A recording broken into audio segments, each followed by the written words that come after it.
It's Monday. Let's get this done, man. So we are working on Python. Now these are Python fundamentals. Now, by fundamentals, this means like the how can I say this? If you've never done programming before, never anything, you don't know any languages whatsoever, and you're trying to learn how to program, this class is probably pretty good for you because they're going to go over a lot of the basics, variables, and loop structures, and they talk about what they are, how they function, what's their purpose in life. Um, However, if you are a programmer already and you've done um, any language, I would say any language, even if you've done React, Angular, C Sharp, C++, just anything. It doesn't matter what you've done. Even if you've only done it for a year and you've touched on it, this class might be too basic for you. Really, all I'm doing is trying to glean out of it some syntax. That's really all it is. I'm trying to learn the most introductory of syntax for this class. So we will see. I'm not gonna. I don't share the whole class because it's a pay class, and I don't want to. I don't want to have.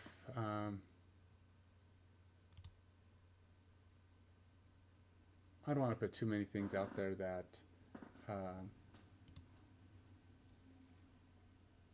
would get me in trouble with YouTube or Instagram or Twitch. Not Instagram. Get you in trouble with Instagram. Um, and you can see it's hard for me to talk and do things at the same time. So I'm logging into my Python class.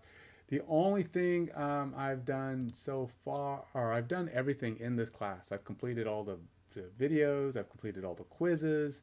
I'm on week 4. The only thing left for me to do are the assignments for this. I've got to do the labs, and they should probably go, I would imagine, quite quickly. So, well, first we'll do the reading lab, which is really just download the lab, and then you do the lab, and then you complete the assignments. It says, and complete the small tasks in it. So if you haven't done a Coursera class, this is kind of what it looks like.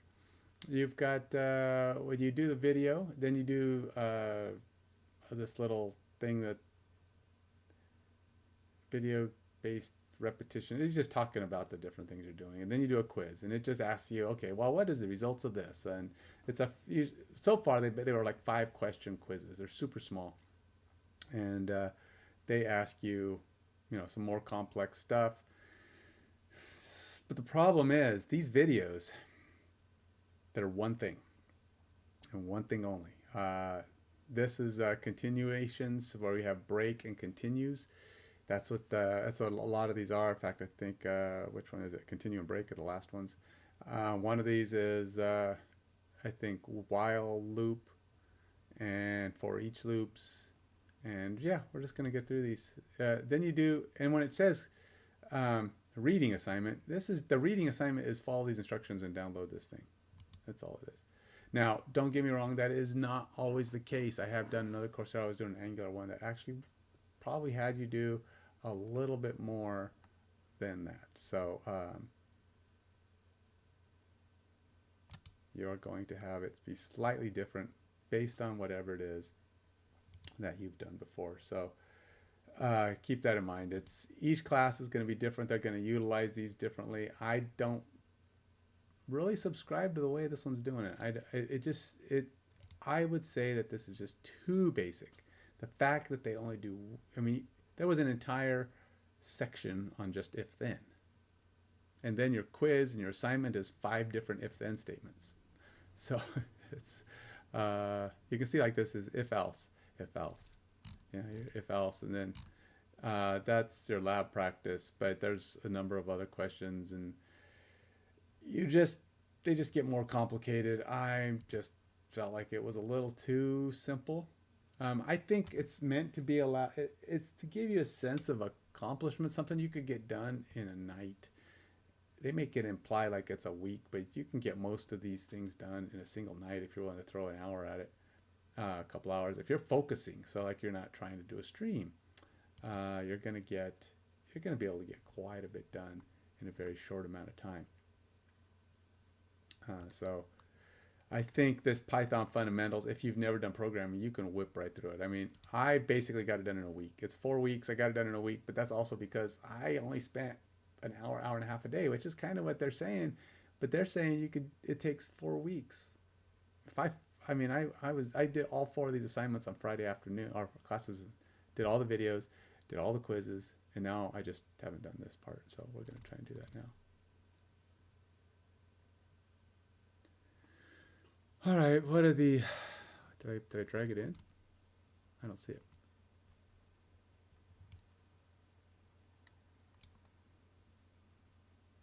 Okay, so it should be here now. Okay, so there should be 4, yeah. Let's open this puppy up. This is the assignment you get. I'm going to print all integers from -5 to 5, and then I'm going to print all integers of an interval given by the user. Double the number. Let's see what I remember from Friday. And again, for me, it's going to be syntactical. I know how to do this if I was doing C# or something else, but something else that I know, Visual Basic, even SQL, I could do all this stuff. But here we're going to be doing in Python, double the number. Ask the user to enter a small positive number and double the number, print it out, and repeat until the number beyond 1 million. How fast the number is growing. Oh, wow, that's going to be a pretty big kick out. I mean, 1 million. It's going to double fast, but still, it's going to get quite a few lines, especially if you're doing, start at 2. Keep asking for candy until stop. Ask the user to enter anything. Print a message. Thanks, I got candy. Repeat the step 1 and 2 until the user enters done. Print a message. Thanks, I have enough. Task. Password setup. Ask the user to enter a new password. Ask the user to enter the password again. If the second input matches the first one, print you're all set. Otherwise, repeat the process. I think I actually did this the first time I did it. All right, let's go. Let's enter this thing. Print all integers from -5 to 5. All right, brain. What did we do last week? Print all integers from -5 to 5. So we're going to have, I think this is a 4. And they did this a little different. I'm trying to call it in my head before I go review my notes, review the class a little bit. 4 -5 to 5. We're gonna say 4.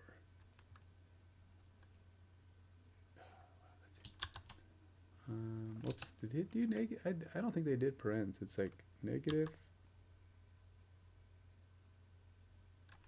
Oh, for range. Yeah. For range.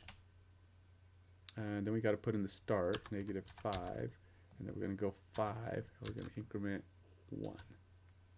I think that's what it was. Yeah. And then I believe they end the line like that. And then we go on to the next statement and you just say print. Oops, did I put in, am I supposed to put in a variable? I think we're supposed to say print for x in range, and then it's supposed to be print x. I think. Let's see how this goes. Let's see if I did this right. It's my first try. I'm a little rusty, man. It's been all of a weekend. Okay, let's see what I did wrong. Missing parameter and called to print. Did you mean print? Oh, what? Did I not put this in parentheses? Doesn't like that I didn't put these in parentheses. Yep, that's it. -5. Oh, yeah, that's right. Because things are 0 based. If you want to get all the way to 5, you're gonna have to put 6. I forgot about that. There you go. -5 to 5. All done. All right, let's go on to the next one. Hey, I remembered. I was kind of close. I was kind of close. My brain had to call up what I did Friday. If I'd have waited till Tuesday, I might have been really in trouble. I was one day off of, because it was so quick, so simple. I spent I spent an hour on my Python last week, and I went through all of these classes and did all their quizzes, and they took like 10 minutes each, and I was like, okay, I'm done. Gonna spend time to start the weekend, and then. And I didn't even take notes because it was too easy. Got the quizzes right the first try. Let's do this. Next thing, print all integers of an interval given by the user. Okay.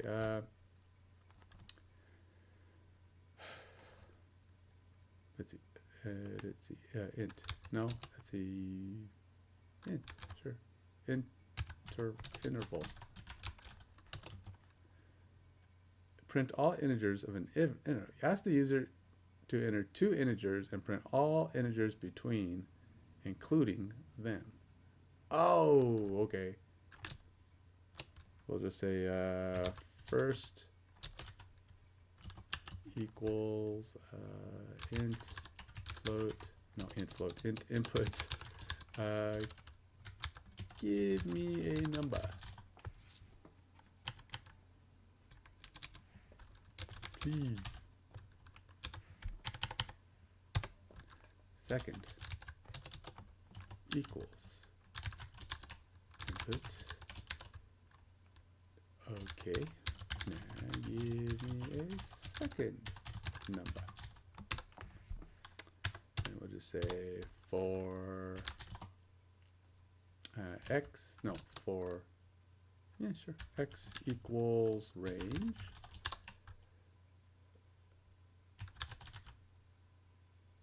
First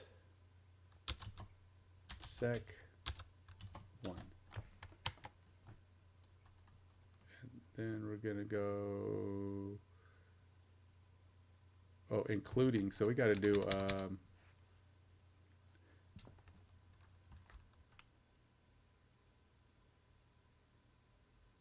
+1.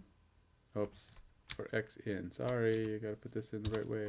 In first sec.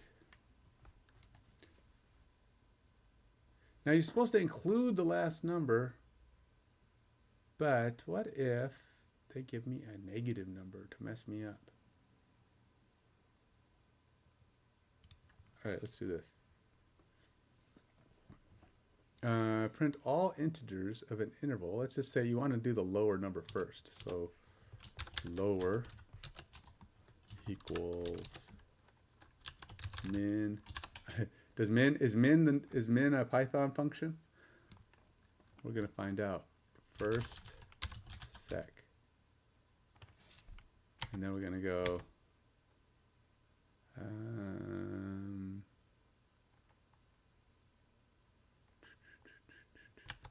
then we're gonna say min.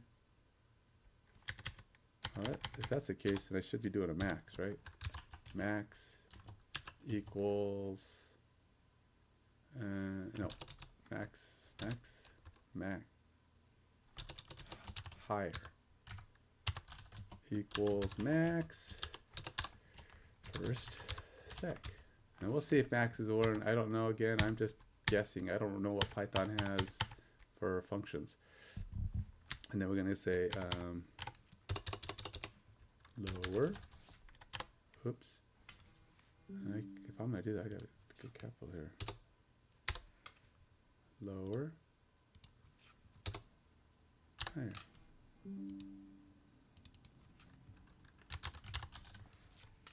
And we're going to say here, we're going to go in colon print x. Give me a number. We'll say 5. And then we're going to go into. And then we're going to say -7. We're going to go into. -7 6 5 4 3 2 1 0 1 2 3 4, but I did not include because I kept telling myself I need to add a +1 to this, but I did not. And now, oops, +1. Let's try that again. because you're supposed to include the last number. So we're going to say -2. And then we're going to go +9.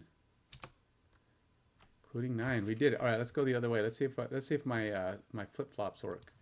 So we're going to go 7 and -3. -3, 2, 1, 0, 1, 2, 3, 4, 5, 6, 7. Yes, I've done it. I've completed that one. All right, on to the next thing. Double the number. Oh, this is easy. All right, so we're going to go ask the number, small positive number. Let's see. Give me a small number. Any small number. Let's see. Num equals input. No, let's do int input. Give me a small number, please. Any small number will do.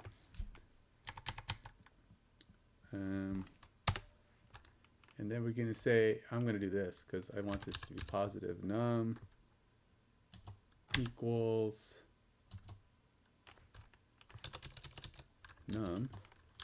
abs num. This has an abs, right? I think it's abs. What's good is the sound. Overall, I've been discovering that Python uses a lot of the same functions, which is helpful as like C# or something. So you can generally be pretty close to right. If not, you can always look it up. A small positive number, please. All right, so let's go on to the next thing, and we will just say these are all for each. For each. So we got 4 x equals. Now this will be interesting. This might be a while because it's not 4x because my range. I don't really have a range. Oh, I guess I kind of do.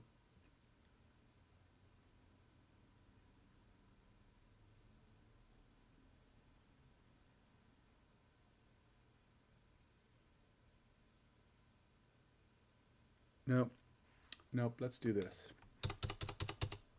While. I don't know if I'm supposed to be using while, but I'm using while. While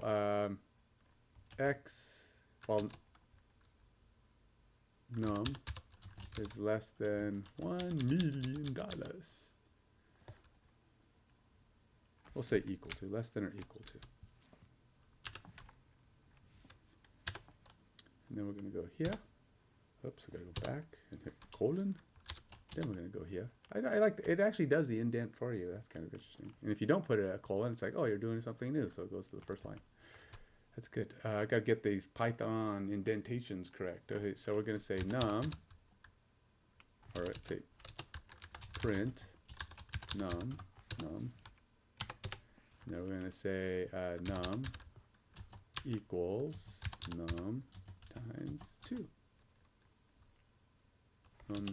Nope, num times 2. That's a strong kind of math, man.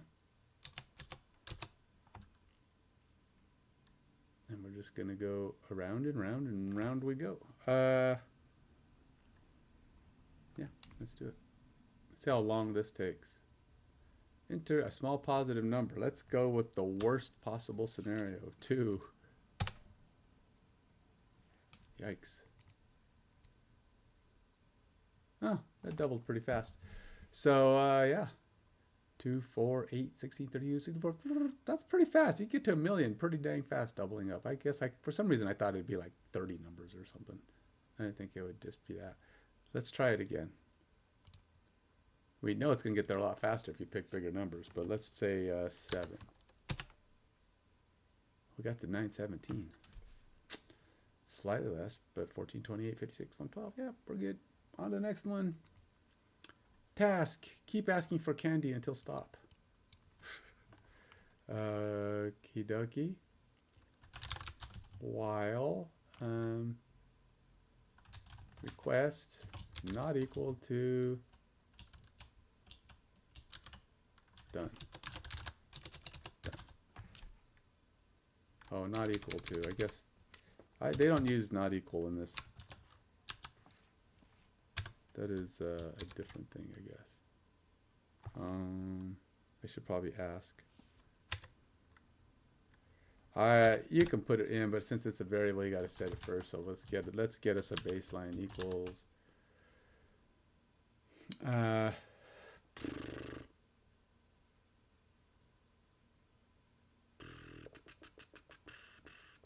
Please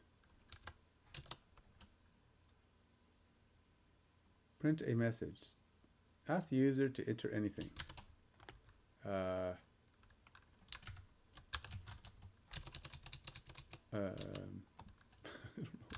Input candy into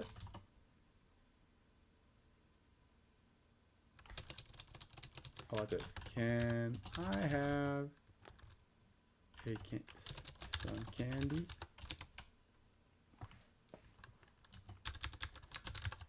Done for no.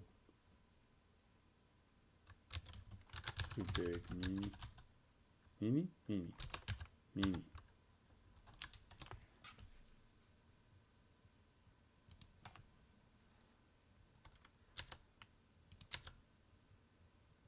And then we'll go down here and we'll say print a message. Print. Yay! I got candy.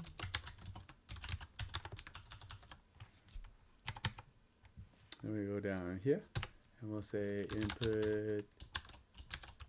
May I have some more?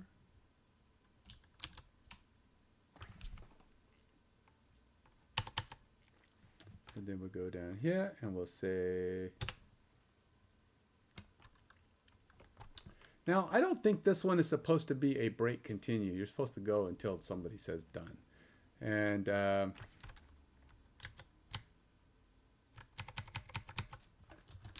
done equals no.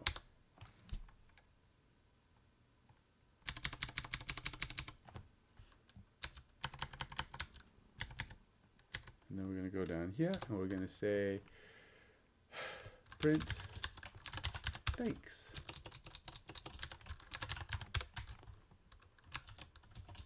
I have enough. Alrighty, that was easy peasy, I think. Can I have some candy? Sure. Yay, I got candy, man. I have some more? Sure. Yay, I got candy. May I have some more? I think you've had enough. Yay, I got candy. Whoops. Oh, I forgot to actually.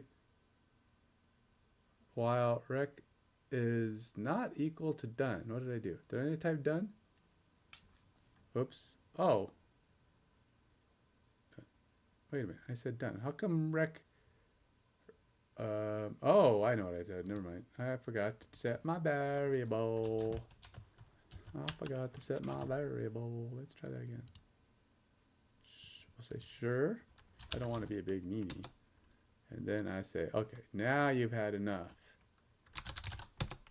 Thanks, I have enough. All done. On to the next thing. We are doing this in no time. Ask the user to enter a new password. So this is what Coursera is like. This is what the Python fundamentals is. This is this assignments you'll do. I have 3 or 4 assignments I got to do here, and then it's over. It's all finished. I've done all 4 weeks, completed the tasks, yippee yahoo. Each one comes with like a 10-15 minute video. It's mostly just lecture, and then he goes over, he does a little example-y thing, usually at the end of the lecture, and then you download, you do a quiz. What did you learn from the lecture? It's about 5 questions. That's how this Python fundamentals is. What do I think of it? This is the one from Colorado, University of Boulder, Colorado. Again, I think it's great if you're just starting out. It's a taste of programming and you're doing it in Python. You're going to need to do a lot more before you're able to go out and get work in it, unless you're just like trying to learn it for a work task and your work is like not pushing you to actually do it. You're doing it on your own and you're going to just learn the rest on your own. This might be a starting point, an entry point to start playing with Python. but you're going to have to learn a ton more before you can become fluent in Python or any other language for that matter. But at least now you have some basic fundamentals. That's kind of where this is going to go. Ask the user to enter a new password. We'll say password equals input. Enter a password. And we're going to go confirm. Confirm. Input. Enter it again to confirm. We're going to go over here. We're going to say while password not equal confirm. And we will say this, and we'll say print passwords do not match. And then we're going to take these two puppies. We're going to go here, and we're going to go here. And we're good. You can stay back up there. If the second input matches the first, print, you're all set. So we're going to go down here, and we're going to say print. You are all set. I am looking forward to doing this in a more, I don't know, more advanced Python, just because I want to see more advanced Python commands so I can learn them and know how to utilize them. We'll see. Let's go. Apples are great. Apples aren't great. Hey, your passwords don't match, you nimkin-squit. Oh, sorry. Apples are great. Apples are great. Okay, we're good. So there you go, my password phrase. I use a phrase. And I got to get in the habit of putting a space on these so that we get, you know, regular, so we can put our comment in and it actually matches the word. Now, I don't know if this is the best way to do this. I don't know. I mean, this is not how you would normally do a password, but it's not really the point, right? I mean, we're just testing the while, when, where, for, next, and I'm sure Python's got better ways to. Usually use a text box, and then you set the text box to be a password type, so it shows stars instead of password and all that fun stuff. This way you never know if you're matching or not. Here you can just like see, obviously I don't match. That's it. Assignment number 1 complete, and we are ready to move on to number 2. Let's see how many. I think I only have 2 left if I'm remembering correctly. Mark is complete, and this is kind of one of the weird things it does. You go next. Yeah, honor code. Now we're doing the solutions. Like if you didn't do it, look, they worked. I got it to do what I wanted. I don't really need to do anything, but I still have to click start assignment because I did. And now we gotta say, I tried my best, and you click this nonsense box. Please collect this so you can go forward. Put your name in. In this case, it's gonna be my name. Now I'm gonna hit submit, and we're on to the next thing. Go to next item. And we're gonna say, I did Python programming. I don't know why we have to do this every time. That's just so silly. And then this is reading, which is the solutions, which is weird because isn't the lab the solutions? I don't understand why we have this both. We have a reading assignment where you do the lab, and then you have the solutions where you do the solutions to the lab, and then you have the lab solutions. I don't know. I don't know. I don't get it.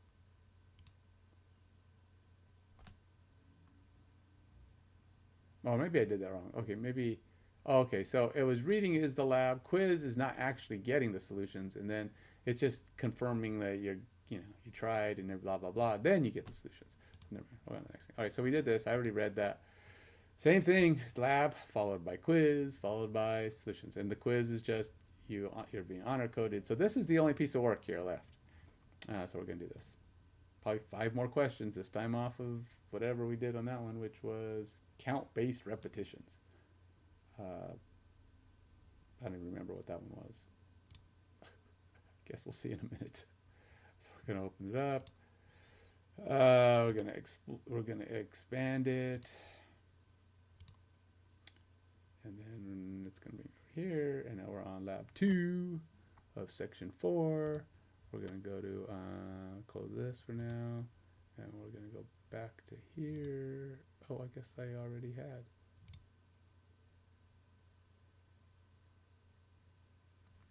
And let's take this guy over, drag him in there. And then we got lab 2. Here we go.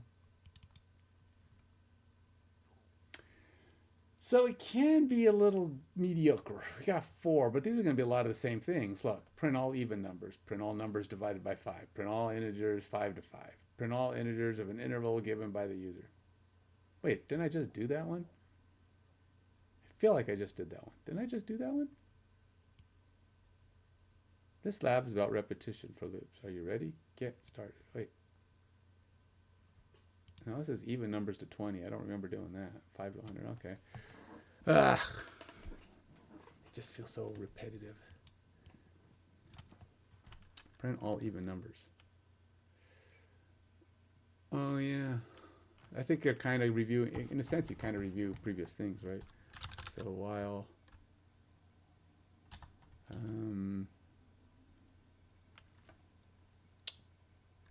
let's do this. Int max num equals 20. Print all even numbers within while max num. I think this is probably a combination. You could probably have done this for each too. While max num is while that doesn't work, huh?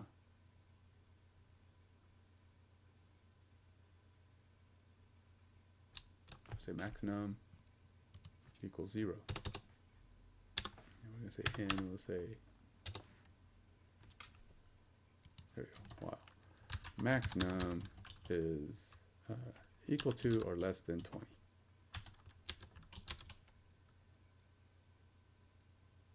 Print all even, oh, I guess equals 20. While max num is, no, equal to or less than. This, I probably should just be using for each. I'm making this more complicated than it needs to be. While max num is equal to or less than 20, we'll say print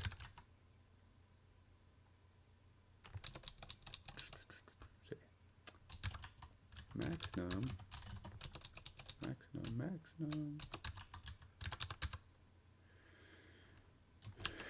equals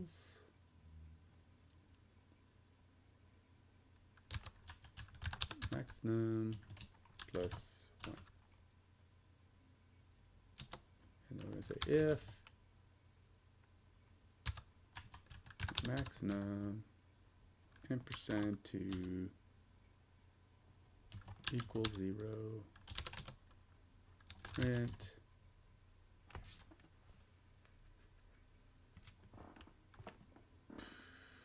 print max num.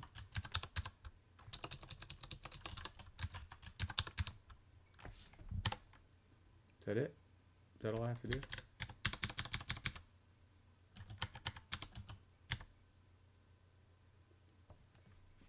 Why do I keep putting a B? I keep wanting to make it like you don't feel this pain. Less than 20. What's it gonna do? Give me an error? What did I do wrong?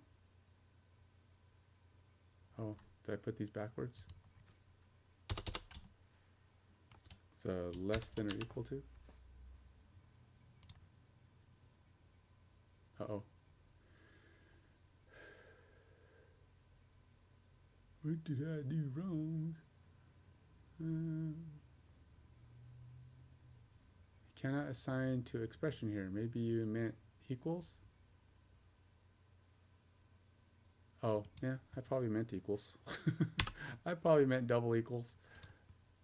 There we go. 2, 4, 6, 8, 10, 12, 14, 16, 18, 20, all the even numbers. all the even numbers. We are the masters. On to the next thing. We're cruising. We're cruising for a bruising. Print all numbers divisible by 5 within 100. It's going to be the exact same thing. All the exact same thing. We're going to go print all numbers. And we're going to say 100. And less than or equal to. And then we're going to say max num. Print all numbers divisible by 5. So it's going to be 1, and then we're going to say divisible by 5, and we're going to do the same thing. 5, 10, 15, 20, 25, 30, 35, 40, and we're all the way to 100. Easy McFeezy. And by the way, this is not divisible. This is dividable. Dividable.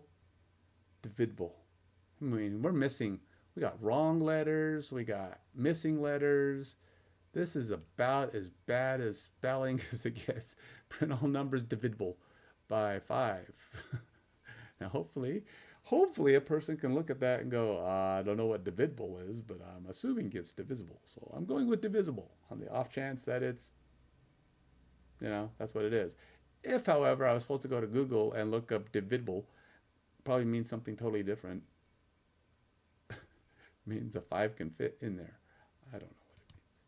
But no, I'd have to say divisible. It would be a rough word to even play if it was real. Use print all integers from 5 to -5. Didn't I just do this?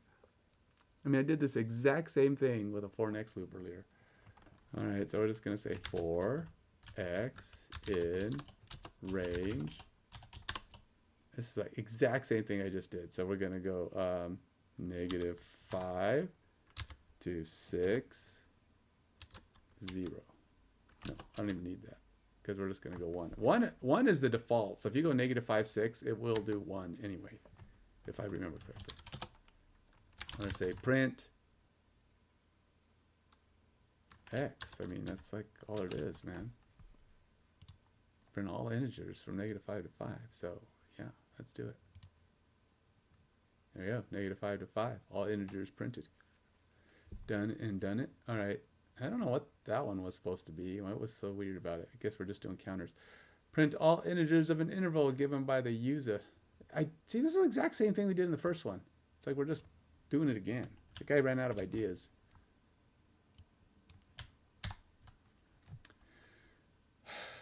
Oh, I actually gotta go get a user input.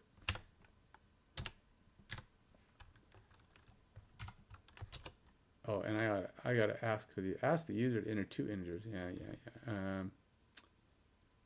Num equals int input. I need a number, please.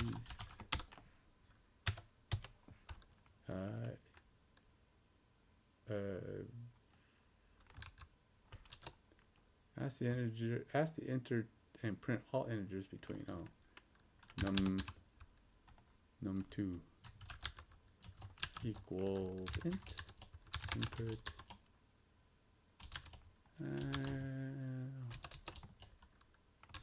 and one more.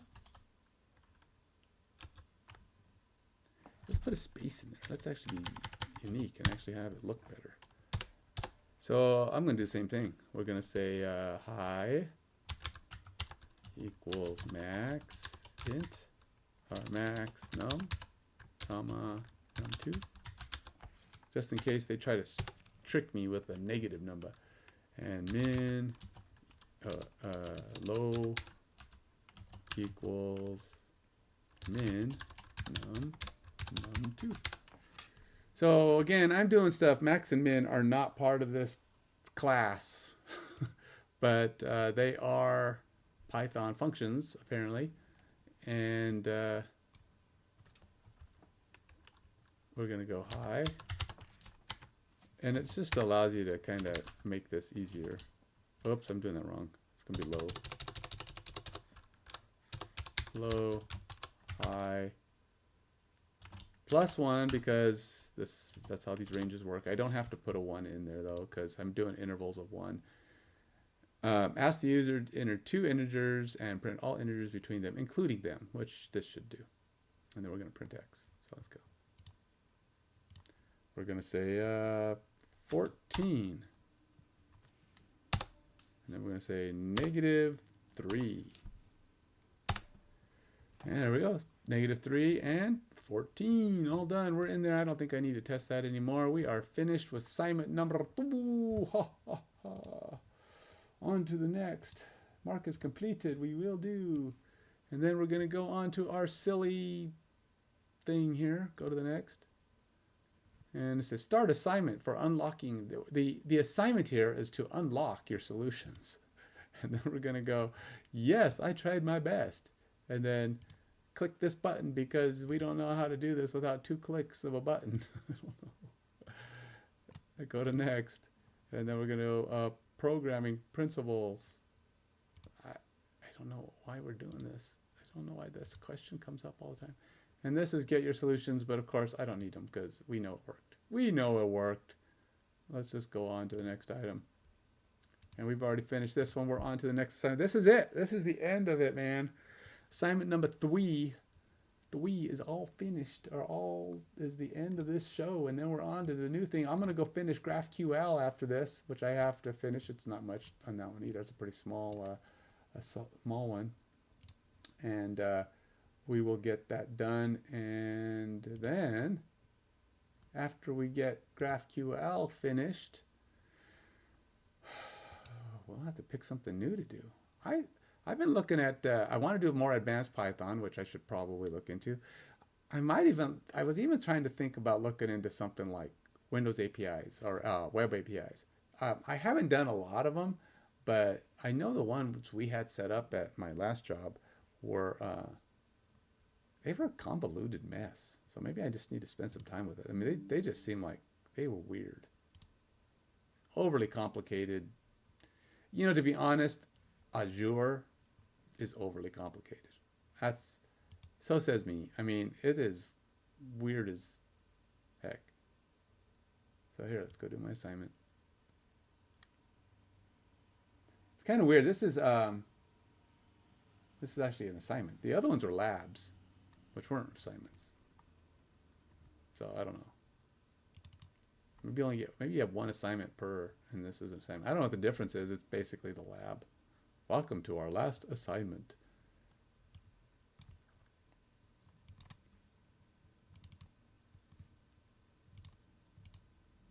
Closing up some stuff here.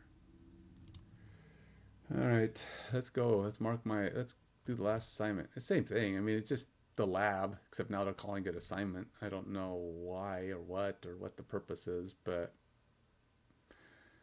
let's be prime numbers. Let's be kind to welcome 1 as a prime number for this exercise. Okay. Ask the user to enter an integer. Okay. How about num equals int input. Oops, wrong thing. Input. Give me an integer. Period space and enter. Find and print all prime numbers up to the integer. You know, he did this, and it's what, all numbers that are divisible by, what is it, divisible by 2? Is that right? What is the definition of a prime number? All numbers divisible. Oh, that can be divided by another number. Wait a minute. Oh.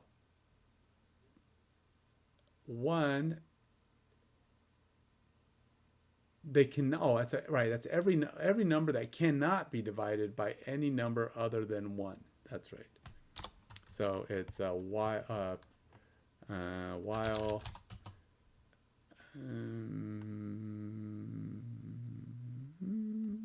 let's see, for x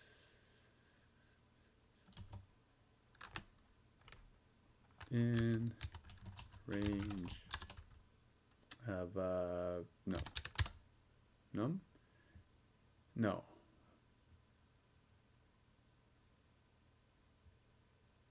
num plus 1. Just because we got to kind of go. So what happens is if you just do it this way, I believe, is you're not telling it a starting point, but it's going to basically start at 0, and it's going to start climbing and climbing and climbing, and you're just going to go. So how do you check? There's a way.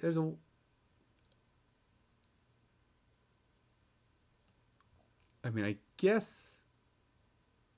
I'm trying to think. I try to think of what is the easiest way. I'm sure he did do this, and I should pay closer attention because I can solve this. I'm thinking doing a while is what I'm thinking of. We're gonna go while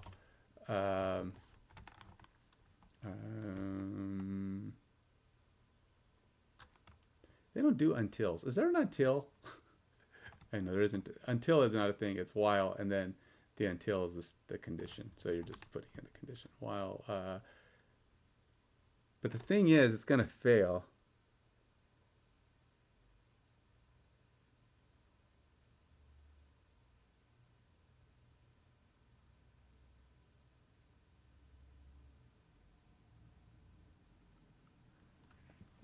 While,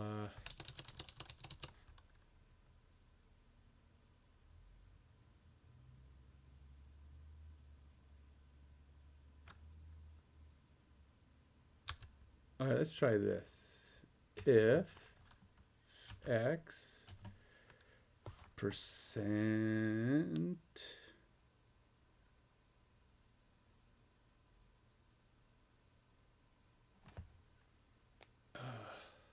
num plus 1. Let's go backwards. Let's go backwards on this. I don't know what I'm doing here. Negative 1. Oops. Yeah. What did I do? X percent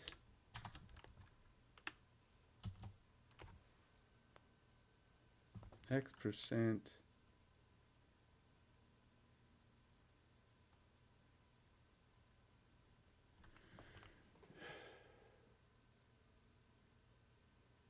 X percent.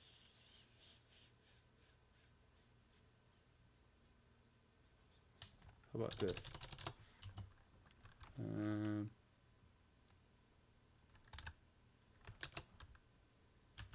X percent X and X. Nope, not gonna work. Oh, I know. Oh, and X not equal to 1, and X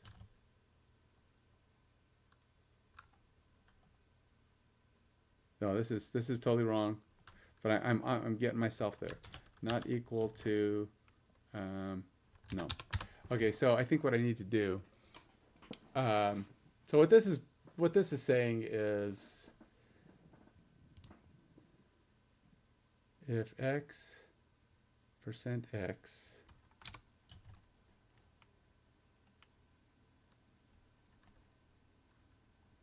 equals 0 and X is not 1. No, I'm totally off. I gotta have my divisor number. X. We're gonna say num. Right? Num. So we're gonna start putting in the numbers starting at the first number. So if the first number, if it's not equal to 1, which it will not be because it's going to be the number, it's going to be 7. Let's say 7's in my head. So we're going to have 7 divided by X is going to be the remainder divided by X is going to be 0. There's not going to be any remainder because it's 7. It's not 1, and it is not, and it is, but it is num, so it'll match, and we'll be then we're okay. It's not going to go in here. If, however, it's any other number, we're going to do this. Yeah. And then we're going to go this, and we're going to go this, and then we're going to say print num. No. Find all. Oh, so we're not going to even do it. And we're not going to do anything. We're just going to break. We're just going to say, get out, man. This is not working. Let's do this. We got to put a colon here. Then we're going to go home, backspace, tab. Then we're going to go break. So we have break and continue. We're going to break. Oh, wait, no, we don't want to break. We want to continue. We want to get out of here, but we want to try the next number. And then I think that's, oh, no, but we got to go here, and we're going to go else print x. How's that sound? How's that sound? Does that sound like we're on the right track? Let's see. If I didn't just break the compile, all right, what did I do? And do I have to actually say and? I thought ampersands would work, man. And how's that? Print x. Oh, I know they want parentheses. I forgot. I'm sorry, man. I'm getting too shortcutty. Okay. Let's see. 27, which is not a prime number, but let's see how many we got. Oh, we blew up. What happened? Traceback, most recent call last. If num, integer division or modular by 0. Whoops, did I do a division by 0? Shame on me. Shame on me. What did I do that was 0? Oh. I should probably say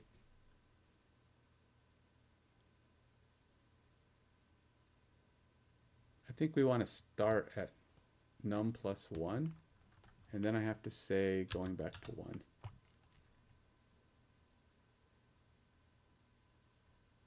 Or how does that work if you go back? So it'll stop at 2, right? So it'll be 0. Let's try that. 27. Woo! What happened? Wait, what happened? Nothing happened. Did I not do that right? Okay, so 27 plus 1 is 28. That's my starting point. 0 is my range. So that should take me back to 0. And then, oh, it's comma -1. Whoops. Got to separate my my parameters. Hey, look. That is totally wrong. Okay, so we printed everything. So num didn't change. We have x. We have 20. First of all, it should not have been 28. So we just want to put num in there. It's 27. And then we did get to 1, so that's good. But we did not get prime numbers only. And so we're going to go through each. So I should not do the else, so there shouldn't be a print. So, okay, let's put the first number in there. So the first number is x. X is 27. 27 divided by 27. Oh, and then the next number is going to be always right, because we're always going to get 0 because we're not first dividing by everything. I got to do the while. Dang it. We got to divide by all. We got to divide by every number in between. Oh, that's going to be a bummer. See, there's a calculated number. I should probably go look. All right, let's not be lazy. Let's go figure it out, man. So do I Google or do I look at the assignment? I mean, ultimately, I could go back and view the quizzes, but let's Google. I mean, that's what Google's for, right? If you're trying to solve a problem, if you don't have the class course and you're ready to go on and you need to say, I can't remember the prime, get prime number. There you go, look at that, in Python. There's probably a function. I think there's like a prime function. It'd be so much faster than me trying to do the math. I can do this. I have to do a while where I go through every number from 1 to the number I'm working with and divide by it. But There's got to be like a, you know, simple function that says prime. Print is not a prime number. Num equals 1. He says use 1, so we're going to allow that one. But if num is greater than 1, how are they doing it? Num 29, so basically same number. For I equals range, I'm basically doing the same thing. I'm using range. If num %1, that sounds like exactly what I did. They're dividing by I equals 0. If factor is found, set the flag to true. Oh, because they're not allowing 1. I think ultimately it's probably what I should just do is say if 1 will print it. You know, I mean, 1 is technically a prime number. Technically. I mean, it can only be divided by itself and 1. That's what a prime number is, right? Check if like, so basically they're doing what that's basically what I did. I'm trying to see, and they just did a for each inside of the if, or I'm doing an if inside of a for each. maybe that's the problem. They're just filtering out the 1 as part of their if, and then they're in here doing %1 and 2 to num. They're not counting 2. Maybe that's the thing. Maybe I just overcomplicated my question, because it's just divided by, yeah, it's for x in range of num 0, -1, and then we have to just basically say for, I'm looking at every number. I'm probably going backwards is what the problem is. They're probably doing a little bit better. It's like I'm doing the range that just goes from, I'm going backwards and testing every number within the number. I'm going to test it again. Basically what they're saying is don't do it that way. Don't be silly, man. You're making this way too hard. If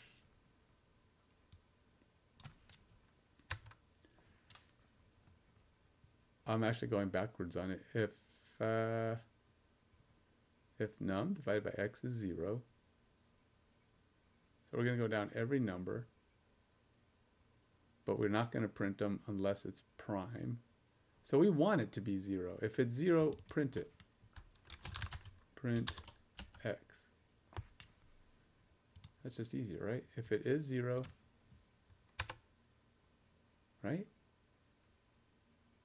No, because that would allow every number to come in and every number would get its number. Because you're going to eventually num divided by x. Oh, no, I guess not, because we're only working with num, and we're only going to print the numbers. No, because we're always using num. We need the prime numbers under num. So num is just part of the range. It's not really even. What am I doing here? It's like for I, say I in range 2 to num. And then we're looking at num every time divided by I. Oh, it's because that thing's doing something different.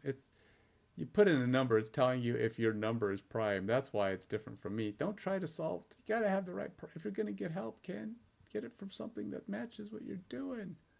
That's what the problem is. Okay, let's go back. I can do this without that. It doesn't look like it's doing anything different from what I'm trying to do. Okay, so we're going to have, these are all the numbers I want to check, and then we want to check every number to see if it's a prime number. So in order to do that, I actually have to go, we'll have to do something like for y in range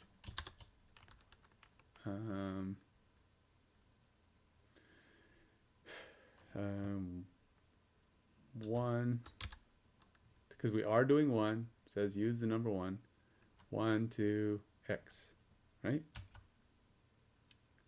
And we don't have to put in a 1 because it's going to go up anyway. And then we're going to say if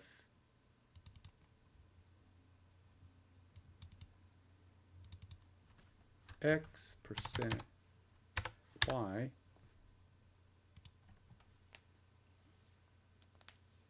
if x percent y, so we got to go through every number. I basically have to do what I did. I think that's the only way. And x, let's see, not equal to x. No.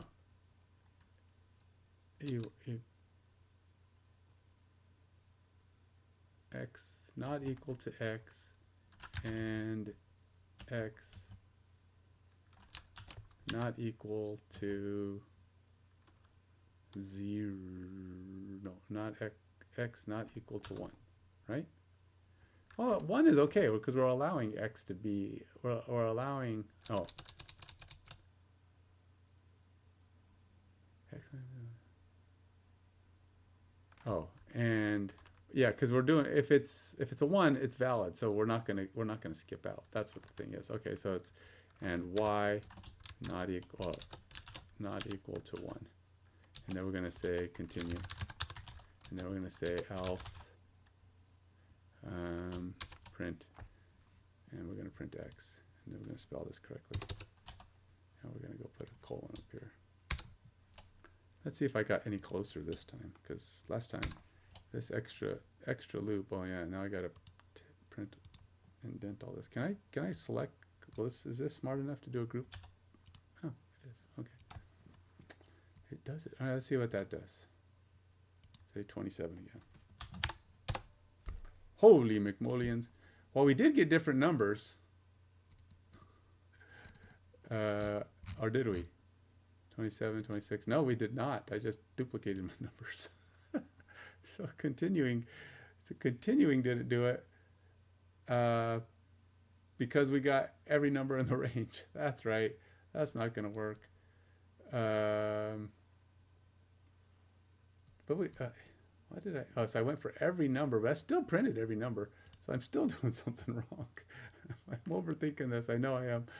All right. So really, I mean, if I look at his thing,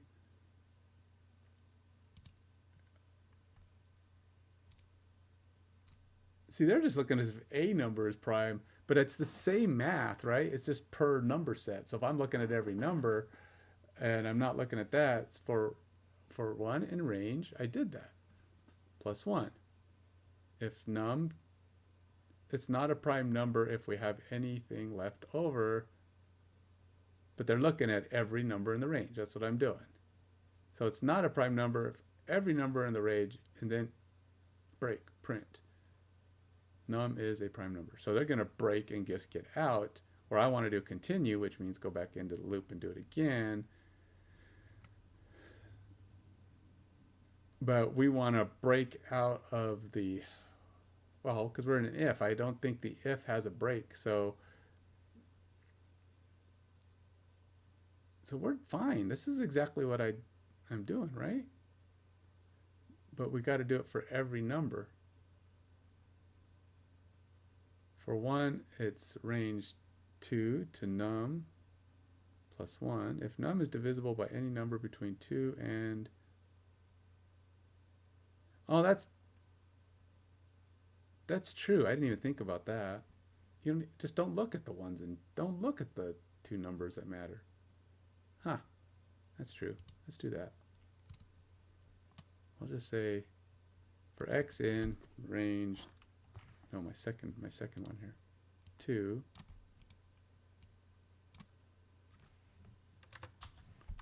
to x minus, well, to x, because the range is going to stop at that number anyway, so it's going to be 1 under, so you could just say 2 to x, and it's going to be every number not counting your primary number, right? It's not going to count x. So then we can go down here. I don't even have to look at these 2 things. So we divide by, so it's y, x divided by y is this, and we'll say that's not a prime number, so we should skip out, and I should probably let's just go. Let's make this normal. We'll say starting at 1. I'll just go 1 to num. I'll just go up all the way. And it's num plus 1 because we're going to allow num. Okay, so it's should give me every prime number up to the number I'm giving, starting at 1 because we don't want to use 0. And we're going to go range 2 to x because we're going to skip out the 1 in num just to see what if it's prime. If we ever divide x by y and it's 0, then we know that's not a prime number. Otherwise, we're going to print it. That should work.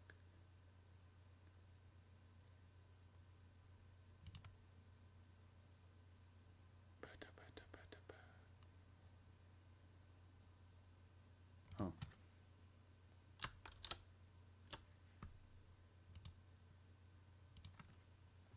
I'm doing something. It's the same thing I just did though, so it feels wrong. Yeah, it's going to repeat. But it's not, and it's not, it's totally not working. 25, 26, 27. So I'm doing something wrong. I'm going to figure this out though. Wait, look. This one worked. 3, 4, 5. 5, 5, 6, 6, 7, 7, 7, 7, 8, 8, 8, 8. Solve the problem, man. If x divided by y leaves a remainder, it's not a prime number. Continue. We should be getting out of this loop and going into the next number, which should do it again. But for some reason, we are, I think it's because, but once it prints x,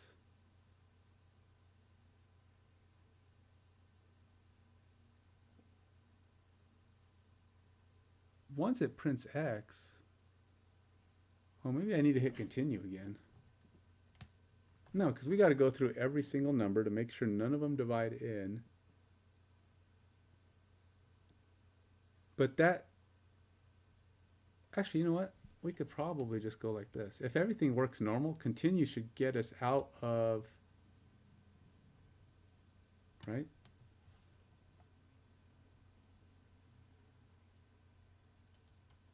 Right? So if we go back here,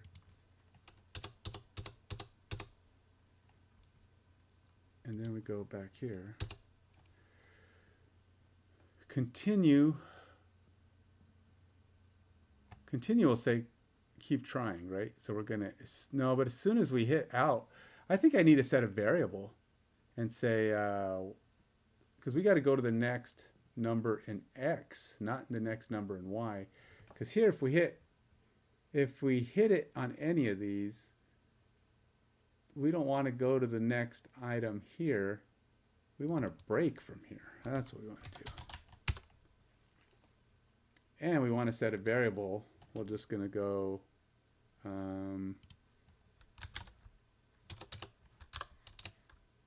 is prime. We're going to say equals, I don't know, true.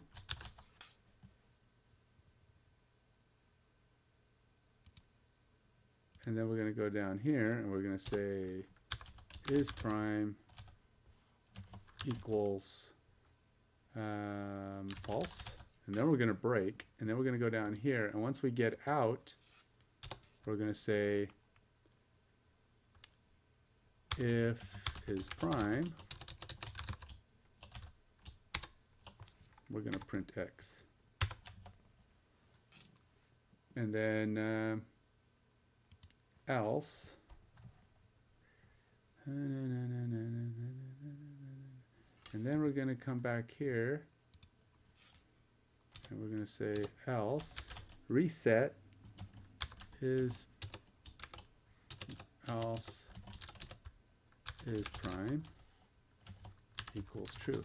This is just going to reset it so that it's true again. That's what we're going to do. So if it's true, we're not printing yet. We're going to go back through here, do the math on the next number, and so on and so forth. If we ever hit false, it's break. If we come back out of here and it's true. Oh, and yeah, because we're just going to go through every number here. So we're not even going to break or continue or do anything. We're just going to go on to the next number. try again. So as soon as we break, otherwise we're going to come out of here with it being true, and it'll print it. Yeah, that's my theory. My theory, and I'm sticking to it until I'm proven wrong. Dang it. 3, 5, 7, 11, 13. Hey, we got the right numbers. Hey, we did it. We got all the primes. But now we only want to print it once. And we're only printing at the end of this. So, oh, I know. Because these guys need to go backwards. Because we need to be at the same level. They were inside of my for loop. I want to take them out of my for loop. There we go.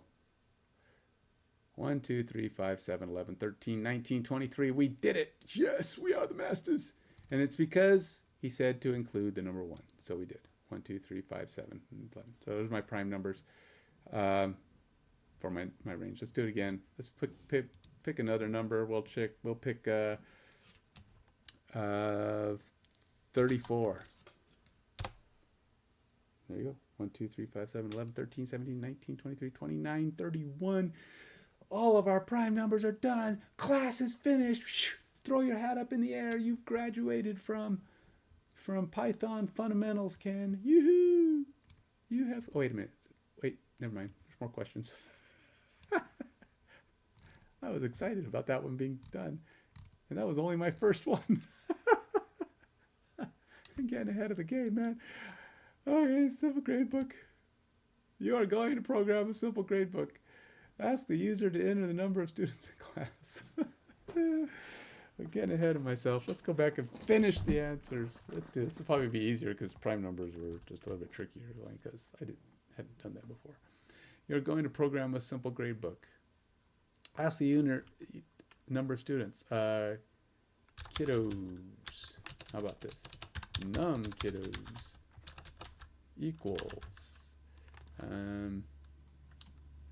int how many students, and then we're going to say ask the user to enter the grade in a 1 to 100 scale of each student. Average min and max grade of the class. Huh? Ask the user to enter the grade in a 0 to 100 scale. Huh? What does that mean? On a 0 to 100 scale of each student. On a 0 to 100 scale. Calculate and print the average, min, and max grade of the class. So is it asking for an array? An array of grades? What is this asking? Ask the user to enter the grade in a 0 to 100 scale of each student.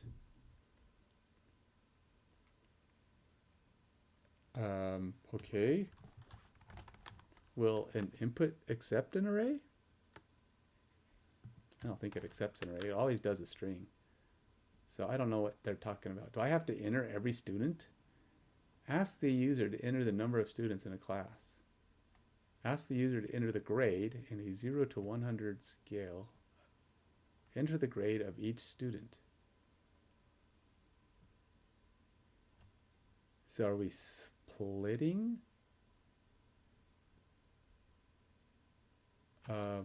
Okay, maybe I have to do a split. I don't know. Let's see. Grades equals input. What are their grades? Grade percentages. Percentages. And then we do a split. I don't know.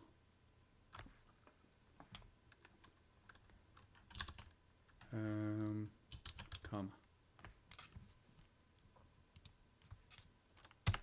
And then we're going to go calculate and print the average And can we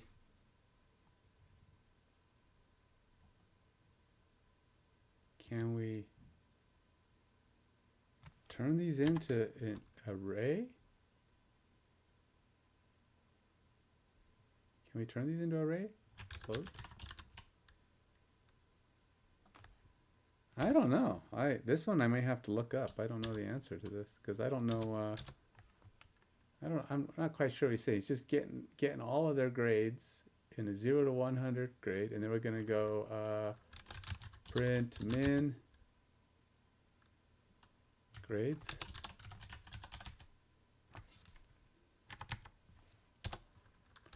Print max grades.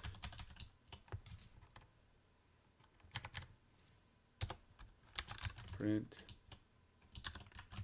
average grades.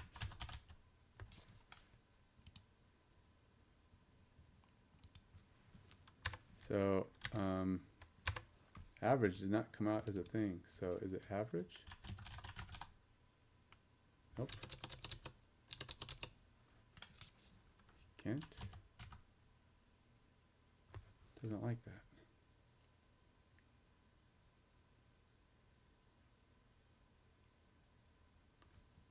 All right, let's see. Does Python have an average function? Python average function. Mean. Method calculates the mean average of the given data set. Really?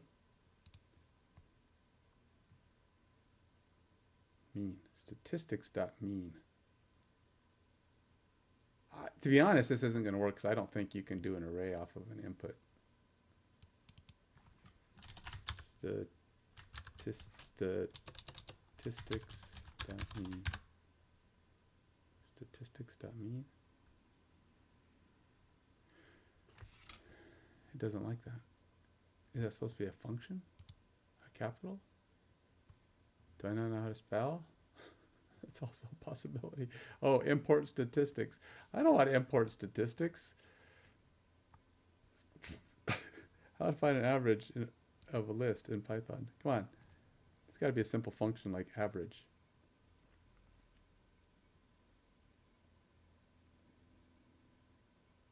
Cal average. Oh, they created a function. There's not a there's not an average function in Python? What kind of nonsense is this?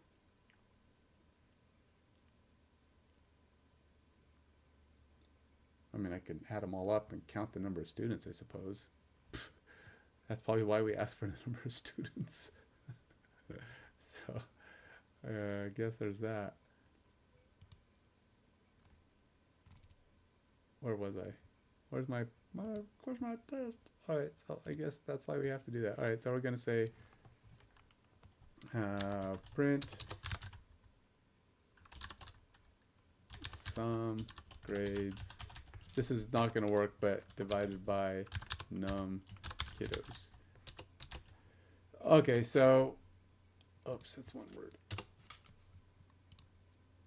I'm pretty sure this does not work. This is not going to return an array. Split. Well, it does say list and strings.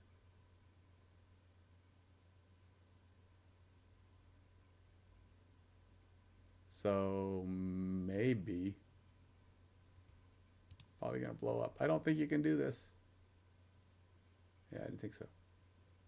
Int. Oh, I didn't do an input. That's not going to work at all if I don't actually ask the right questions.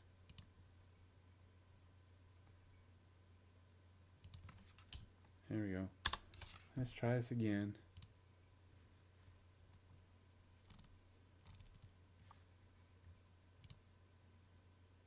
Oh, no, oh man. Don't add extra parentheses. I do not want an extra parenthesis. How many students? 3, because I don't want to enter too many things.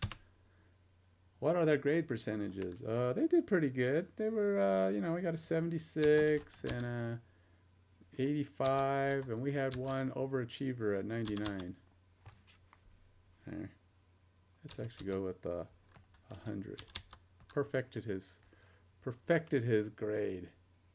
Now this is where things blow up. Yeah, see, I didn't think so. So it does return a list. So I would have to go through each. I think that's the point, right? Because I'm not really doing a for each. So they want me to break it up, in which case things get kind of weird. So, yeah. All right. This is more work than I would have thought, but okay, let's do it. That's why we're not doing a loop, right? So I'm kind of breaking the planet. So we're gonna go for each. No, for. Is it a for each? Hey, is it even a for each in for each x in? No, I don't think so. They don't do for each in for x in. Oh, we don't need to do a float. We don't need to do that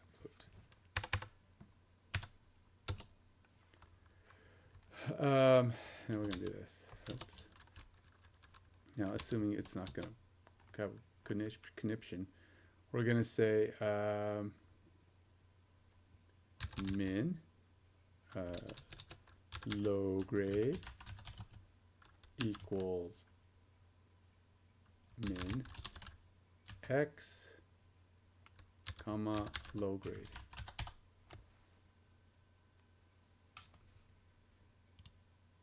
And then we're going to say high grade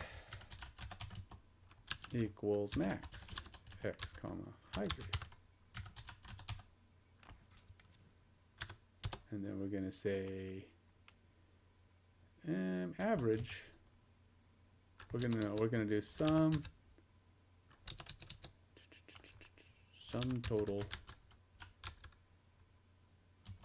equals x. No, we're gonna say sum total plus x. And then we're gonna be done with all the math part of this. We can go back to here. We're gonna say print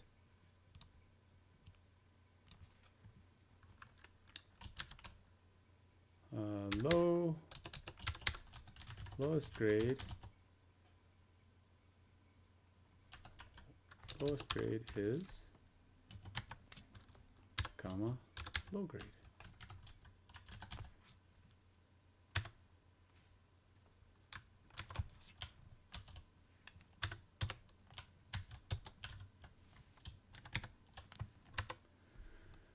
I'm going to say I want that click. Highest grade is high grade, and average grade is sum total divided by num kiddos.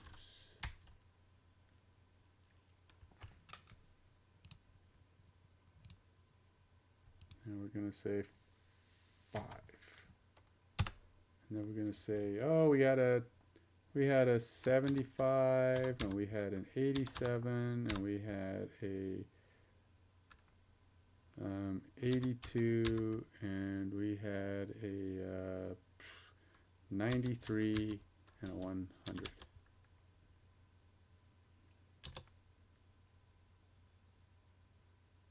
And we blew up. Okay, so what did I do wrong?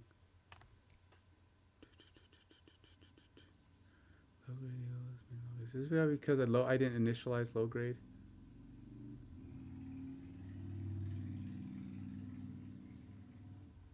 Error, low grade is not defined. Oh, yeah.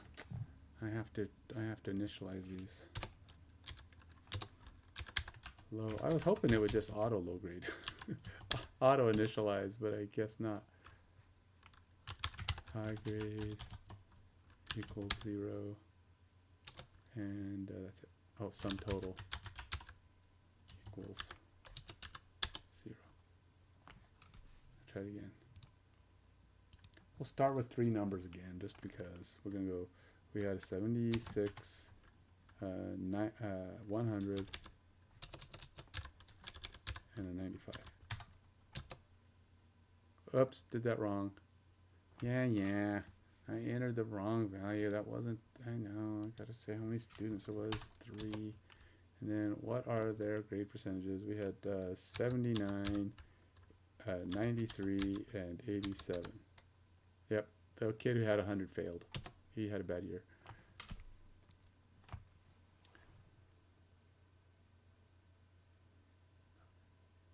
Oh, wait. What? Not supported between instances of int and string? Wait, did I not... Oh, I gotta convert these to what, float? Because theoretically they could have percentages. No, I guess it's just int.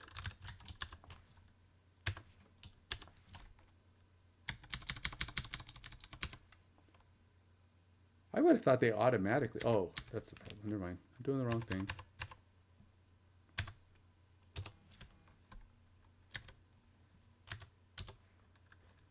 X equals int x. I'll just do that first. 3 75 comma 100 comma 75 100 comma 85. Aha! We did it. We did it, man. Low grade is 0. Wait a minute. High grade is 100. Well, we got that much. Oh, because low grade can't start at 0. It's like, but yeah, we gotta do this first. If low grade equals 0, if low grade equals 0, then we have to do low grade equals x. This will just get me off of the and high grade is always going to go up to whatever the number is, as long as it's above 0. Otherwise, we end up at 0. If they're all zeros, everybody failed, we're going to be down. But low grade has to be set to at least the first thing so that we don't ever have a number lower than. So we're not quite there yet. 86.66%. We're okay. I think overall we're doing pretty good. I can say 5 students now, and then we're going to say we have our 75 kid, and we have our 100 show-off kid who breaks the curve for everybody else. And then we got an 83 and a 93, and we have an 80. I'm just trying to get the order, mix up my stuff a little bit. So we got a low of 75, high of 100, and an average grade of 86.2. Ching! We are the masters. Everything worked out exactly like we would expect. And I guess we're ready to move on to the next thing. Oh my gosh. Fahrenheit to Celsius converter. You are going to program a simple converter which converts a Fahrenheit degree to Celsius degree. Obviously, this guy knows his Celsius conversion. I don't. Ask the user to enter the number in Fahrenheit. Temp equals float. No, I guess it's int. Huh? What is the temp in Fahrenheit? Fahrenheit? How do you spell Fahrenheit? Oh my gosh. Fahrenheit. It's a German word, isn't it? I think it is. Fahrenheit. Why do I want to do Hail Hitler when I just that's probably not in any way connected to Hitler, but it was named after a guy too, wasn't it? I mean, it's like a capital word. I think the guy's name was Fahrenheit or something. Maybe not. Because Celsius Celsius's name. I saw calculate in Celsius, and I'm thinking Calvin. Okay. Calculate the Celsius based on the formula. Okay. print the Celsius. Why not print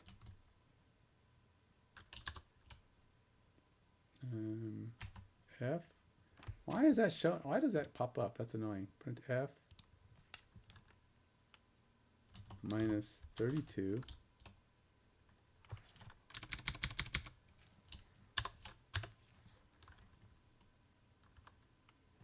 It's blocking my view, man. Stop it. Go away.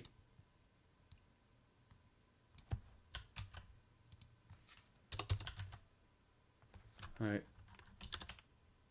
But F is my temp.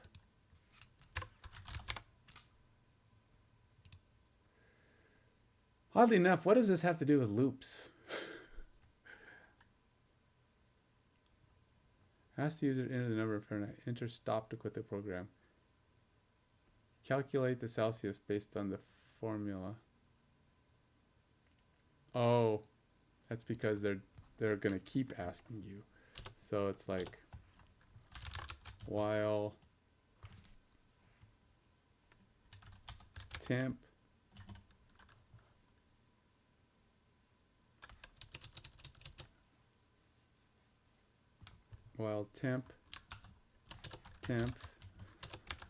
not equal to, what is it?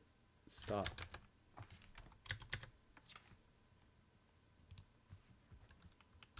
Or enter stop to quit. While temp not equal to stop.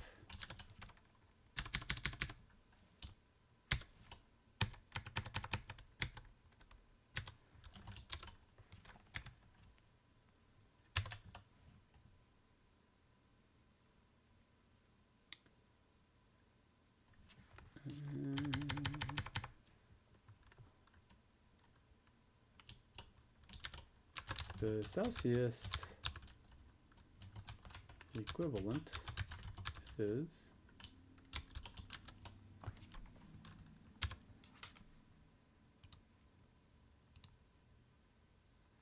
it's not that. No,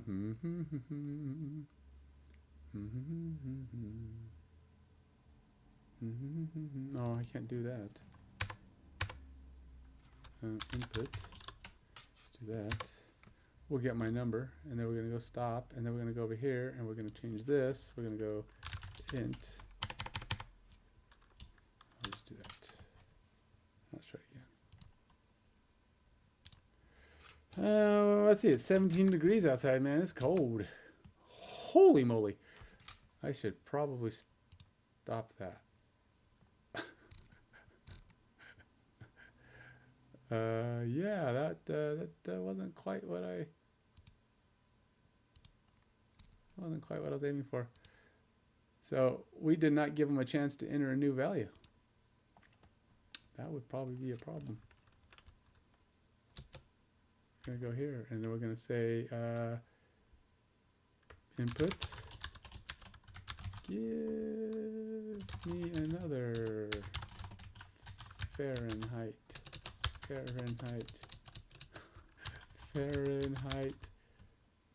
temp.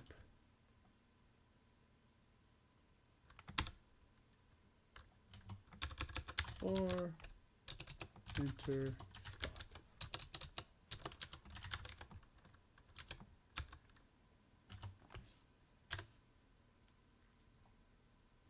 Let's try that again. And we gotta set this to temp.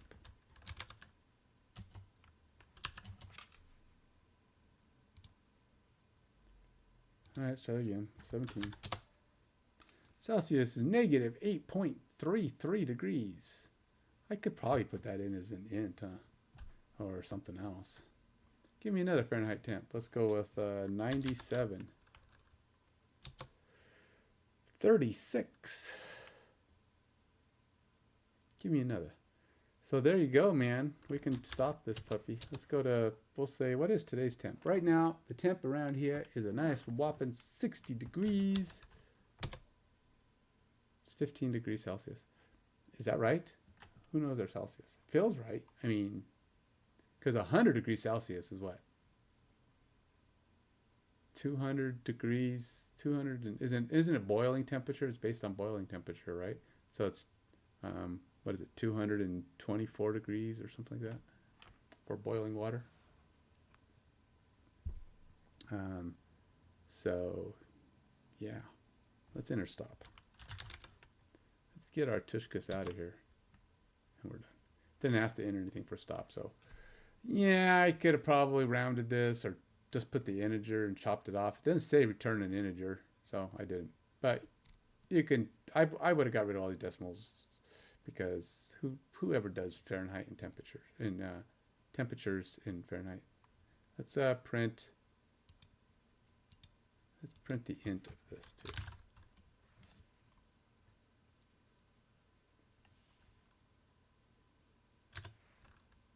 Actually, I probably could just type int there because I put it in parentheses for some reason.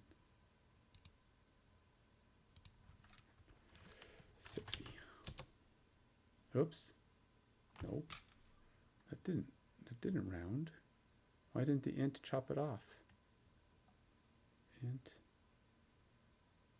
Oh, because I did actually have an extra parenthesis in there. Never mind.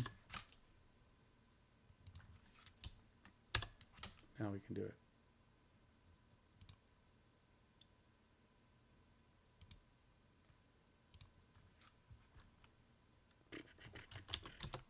There we go, 15 degrees. Now we can hit stop and go on to the last thing. Got two more, man. All right, how many E? Well, at least it's making me think a little bit, right? Little problem solving, little, it's not just the loop. How many E and E in a sentence? Oh my gosh, really? Ask the user to enter a sentence. Oh boy. Cent. We just want 1 cent, please. Equals input. Give me a sentence.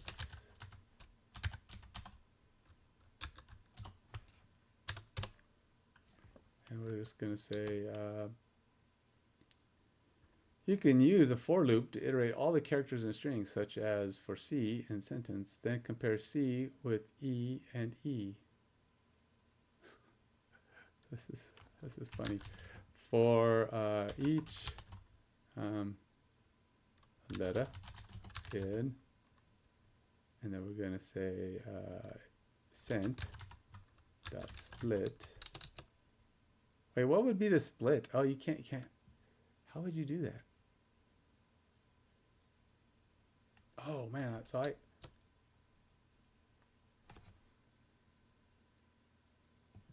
all right, let's do this for each. No, it's not in each. There is no each. For letter in range of 1. I mean, I guess it should just be range cent dot length. Do they have a length? Oh, come on. Is it length? Cent? Okay, so that should give me all of the letters, or all of the potential letters, but that's not the letters in, right? Oh, that's not right. That's going to be for X. That's going to give me a number. How are we doing this? You can use loop to iterate all the characters in a string.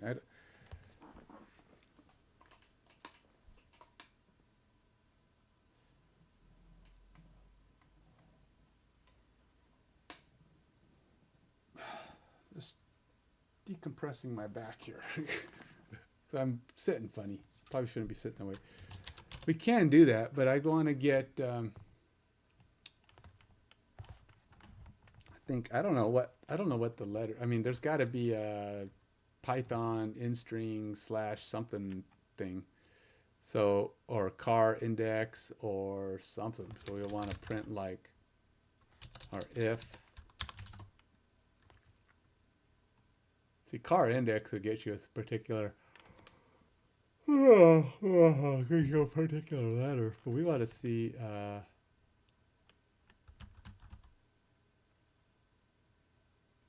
Let's see. if I'm just gonna guess on the function that this is using. We're gonna go, and then I'll go look it up, obviously, if I can't guess it right. But we're gonna say in string. Is it in string? No. How about substring? No, that's SQL. And then we have car index. That's the number of the letter in the string. Car. Nope. What does Python use to get their string, to break up a string?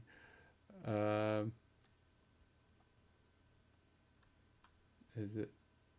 I don't know. Let's go find. Let's see what the in string equivalent is. In string function Python. String find. Oh, is it find? Parameter specifies a string that is to be searched. This parameter specifies the starting index and the ending. Oh, okay, so we can do a find method. All right, let's try and find. Again, this I'm gonna probably look at the solutions on this one just because I'm curious what he did, because I'm probably missing what he did. If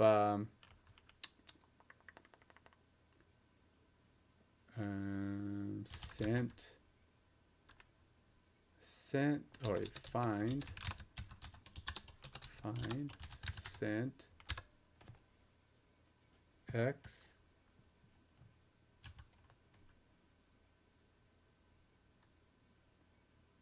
and we'll stop at x plus 1. I wonder if I can just do x, because I want just that number. If I go x plus 1, won't that give me a range of 2?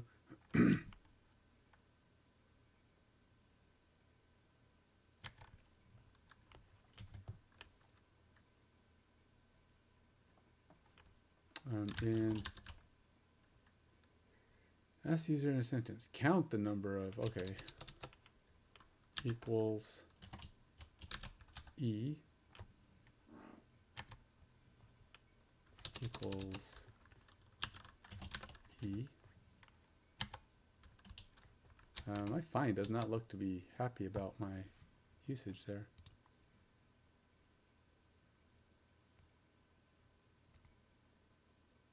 Oh, it's part of the string. Oh, it is a method. I just didn't, I typed methods earlier. It didn't, I didn't try to look for find though. Dot find. Just do that. Let's see what that does. Okay, so we're going to say small e count equals, let me see this home.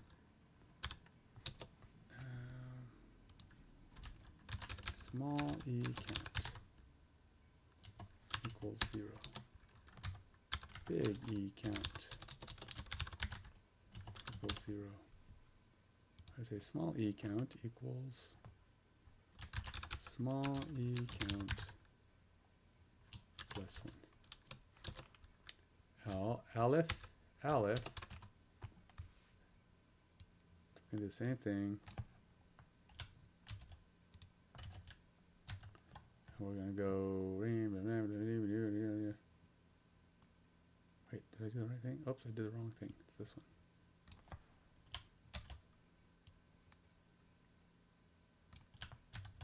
And it's going to be big E, because apparently we're counting them both.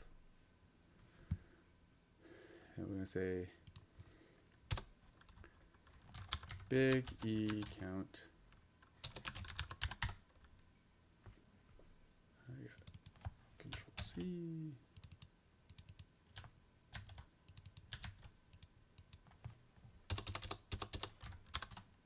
Big E count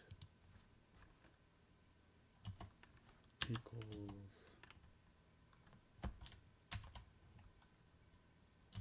plus 1.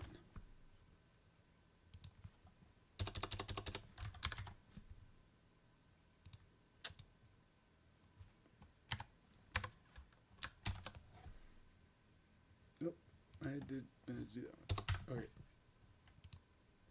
And then we're going to go down here. And once we get out of here, we have to print it, right? Print the result. Okay. Print. There were space, comma, small e count, comma, little e's, or how about just saying e's, and comma, big E count,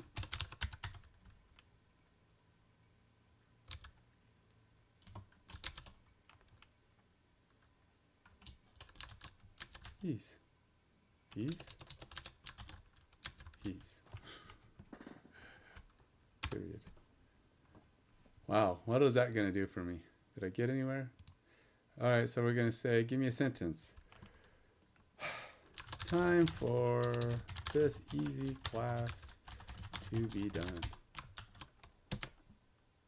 Oh, so easy, is it? You can't even do this right. What are you saying, easy? You can't even get this right on the first try. Must be string, not int. Wait, what? Sent, find, what? What has to be a string? If sent, find x equals x. X is a number, range, length.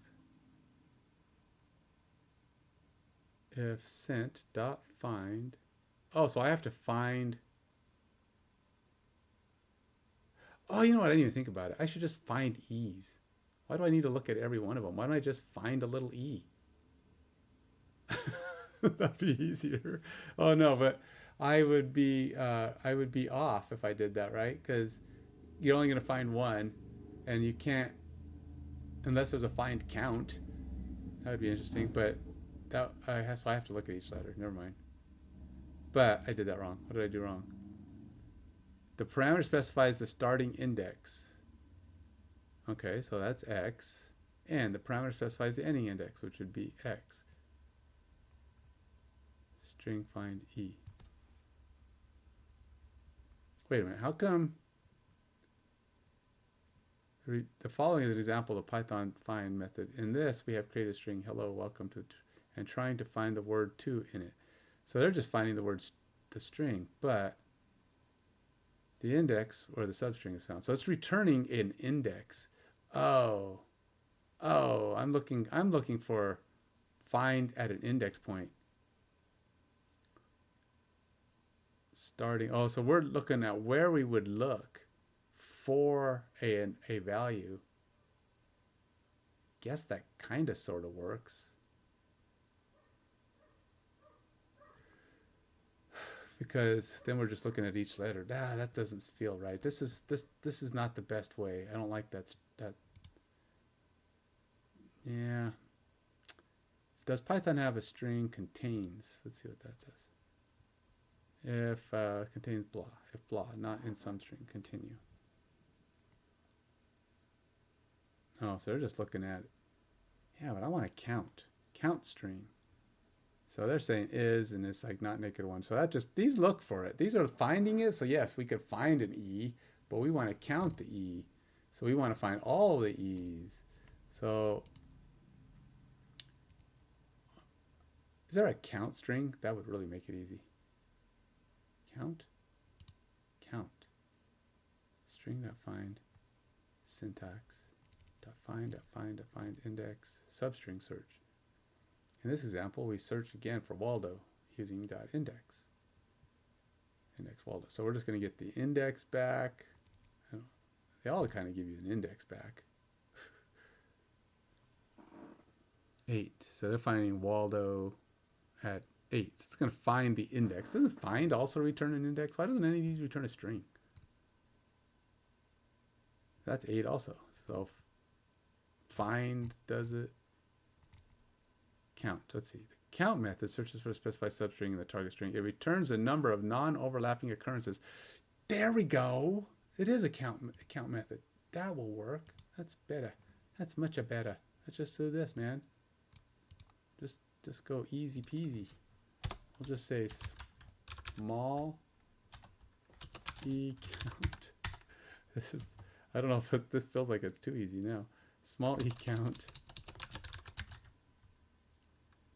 equals cent dot count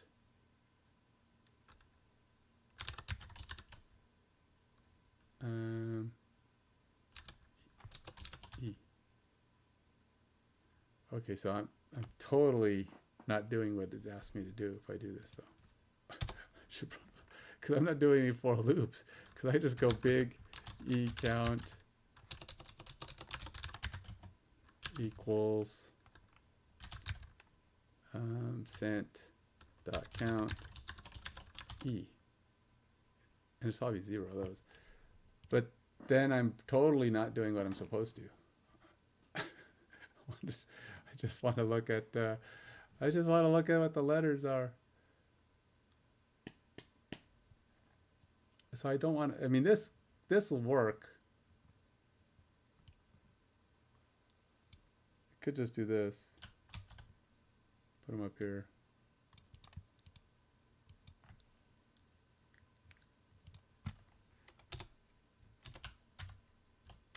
In fact, I could even go as far as to just do this. Print if this is correct. We do this guy. Actually, let's do this. I'm just going to put this up here. And then we're going to go the easy way.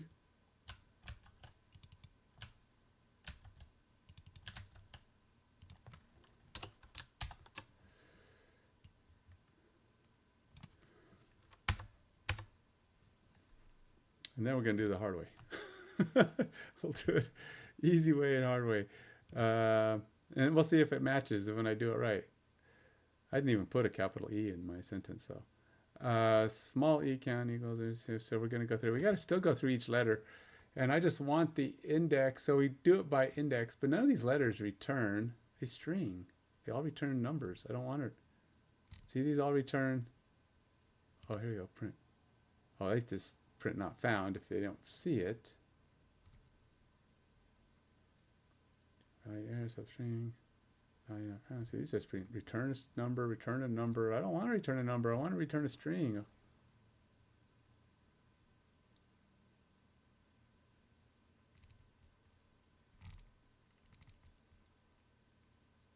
Two, one.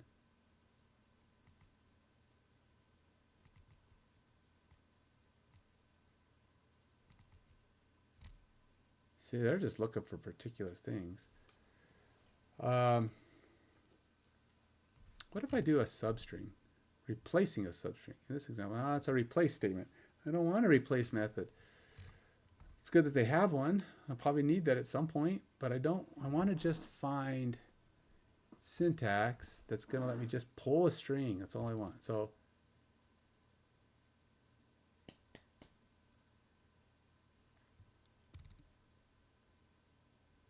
he wants me to go through. Man, really? He wants me to do it this way? I hate doing things that complicate, the overcomplicated way. Count the number is. You can use a loop to iterate all the characters in a string, such as for C in a sentence. Then compare C with E and E. Yeah, I know, but so we're going to do for range length. I'm going to do that. I have this already. I'm going through I'm going for every letter, but then I need to see all right, Python get string by index. How to index slice strings are from string by index. Well, let's try that.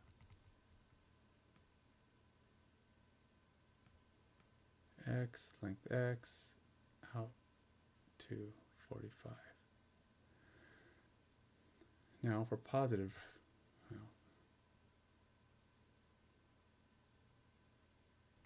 Why does he? That just seems weird. Okay.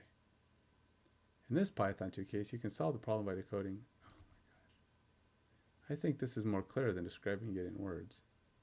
S equals Python. Print length S6. Print S.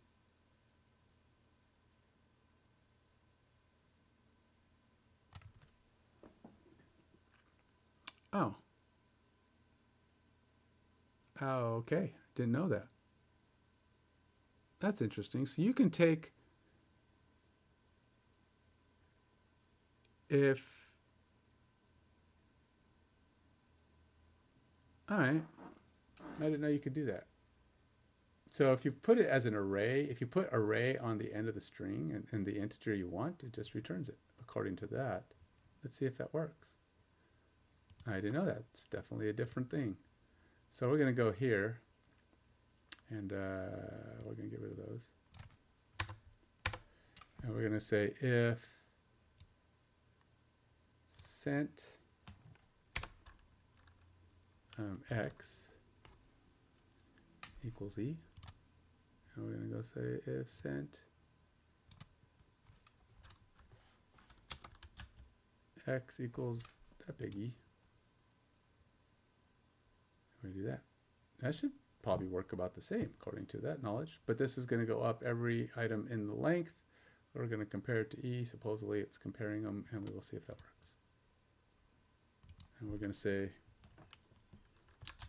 everyone should pass this class with ease.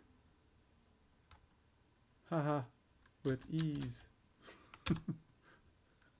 Right? With ease. But how would you spell that? That'd be like with ease. Right? Or would you plural it with apostrophe S? With ease. There were 3 E's and 1 big E. And then it did it again at the bottom. There are 3 E's and 1 big E's. So, which way do you think was easier? Line number 1 or line numbers 1 through everything? 1 through 7. 8. Okay. Everyone is happy. Woohoo! This class is going almost complete. One more problem to go. We have 7 E's, 1 capital E. We're done. We did it. We threw in a bonus one for all of those people who'd rather do it in 1 line versus all those people who want to do it in a bunch of lines. I know he wanted to go through and compare every letter. I did not know this. This is a good Python note that you can just grab the letter off of a sentence simply by putting the index value you want on it as in the form of an array request, I guess, index. There you go, square brackets. Square brackets to the rescue once again. Ask the user to enter a positive decimal integer. Okay, last num of the day. Num. Let's just do that. Equals int input. I need an integer, please. Calculate the binary representation of the integer by keep dividing until the number is less than 2. Keep record of all the reminders. Of all the reminders. Oh, of all the remainders. Reminders. It has to be remainders, right? Calculate the binary representation of the integer by dividing until the number is less than 2.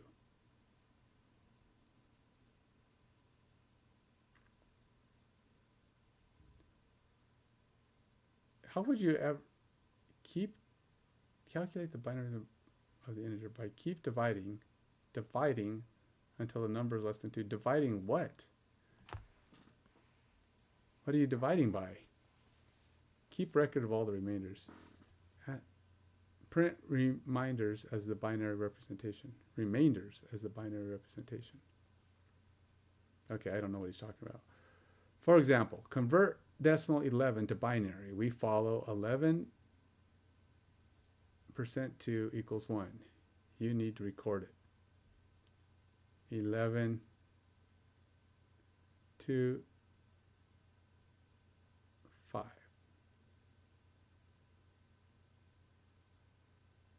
You need to record it. What am I? Of course, so he's doing the double slash is an int, right?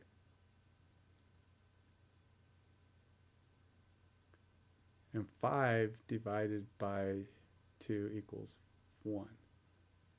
You need to record it. Now you will concatenate them reversely. Oh my gosh.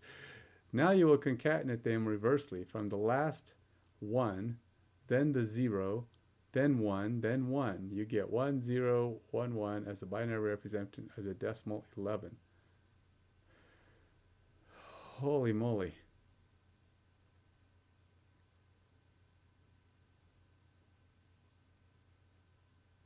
You will concatenate them reversely from the last one. Then 0, then 1, then 1. So it's 1, 0, 1, 1. Wow. That is, wow, I did not know that converting binary was that, converting to binary was that convoluted. So we divide by 2.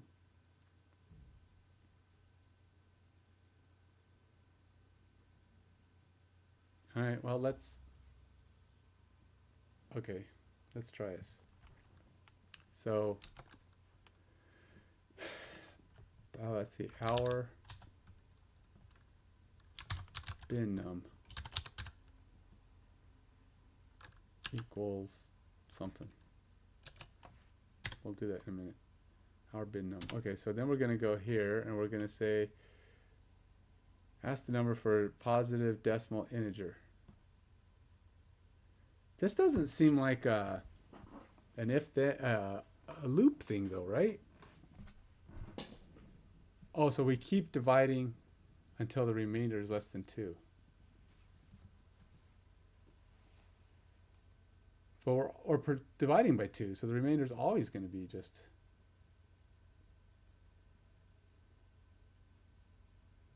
We're always going to be less than 2, right? Convert decimal 11 to binary number. We follow 11 divided by 2. And why is it decimal 11? Program a decimal to binary converter. So it's just 11. So what they mean decimal is 0.11.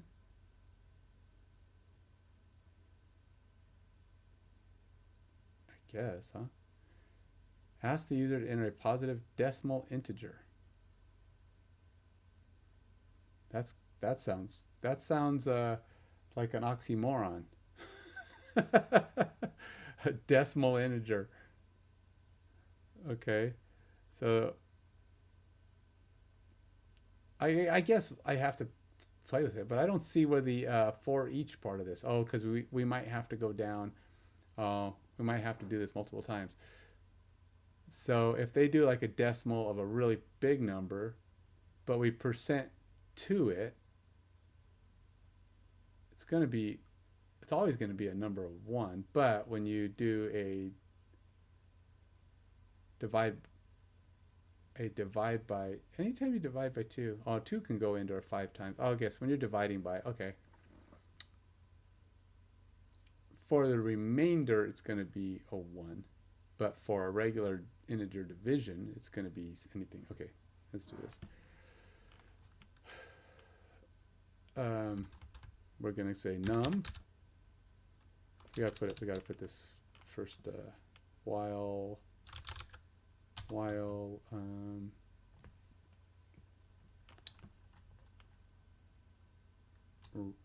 remainder is greater than 2. Greater than 2. Greater than 2.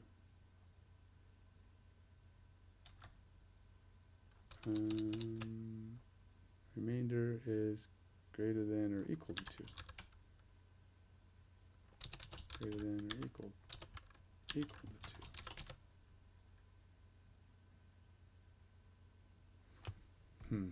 That ain't gonna work, because I gotta say remainder equals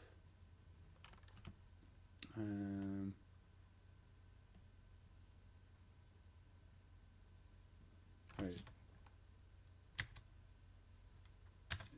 Let's put this up here. I'm just sorting myself out here.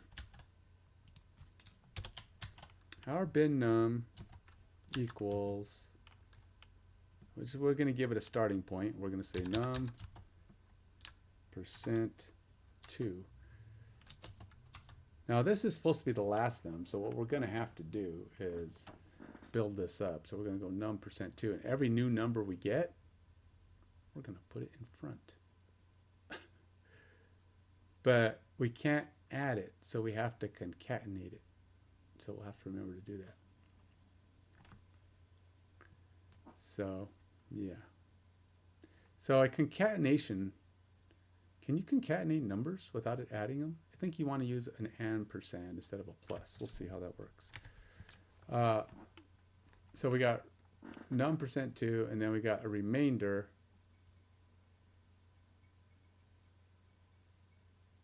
equals our bin num as our starting point. And then we're going to say remainder is greater than or equal to 2. So, oh wait, no, it's going to be num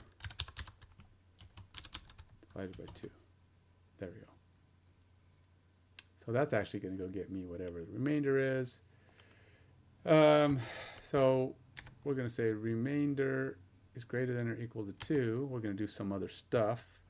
But otherwise, we're just going to go our bin num, just on the off chance that our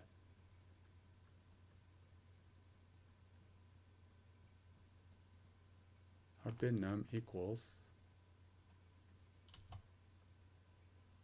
that's not the one we want to check though, huh? That's 5. And then we got to divide. Then we're going to do this. Go end, and then we're going to percent 2 1. Right, so whatever our number is, %2. But the thing is, that's always going to be, that one is always going to be a 1 or a 0. Oh, but then, oh, because we're dividing by 2 and we're bringing it in. So that could be a 1, and then we take our number and we have to do one more thing with that number. And that one has to be divided by 2. So if this one, so we divide by 2, and then we do a %2, but that's not what we want, really. We want to do %2. If this %2 divided by 2 again is going to be our first remainder, because then we got to keep doing it. So we're going to record this, our first remainder here, and if we are already below, we're going to actually have this, and then we're going to have, we don't know what the next number is, so we got our bin number is this. If this is already at, you know, oh, because we're getting the percentage of our next number. Again, I think I might be over trying to simplify this, but we got remainder equals num divided by 2. That's going to bring us down to a 5. Divide that by %2, and that's going to give us our next number, which isn't actually what we want yet.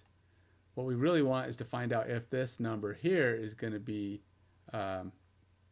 less than 2, right? Because if we get this 5 divided by 2, and we go 2 divided by 2, that's less than 0, or that's less than 2, which is the goal,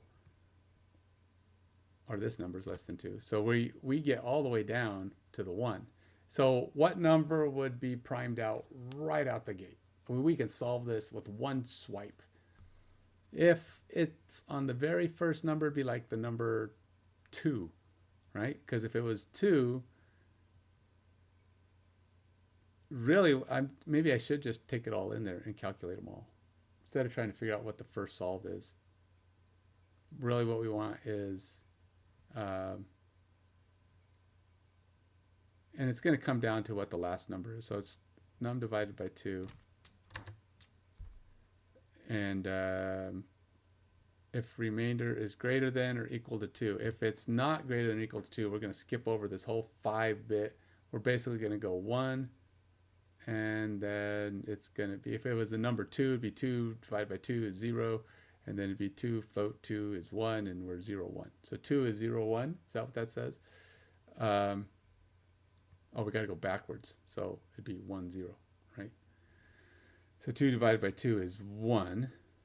And then we're going to go all the way out. And then you got 2 remainder 2 is 0. And then we got 2 divided by 1. And then we go backwards, 1, 0.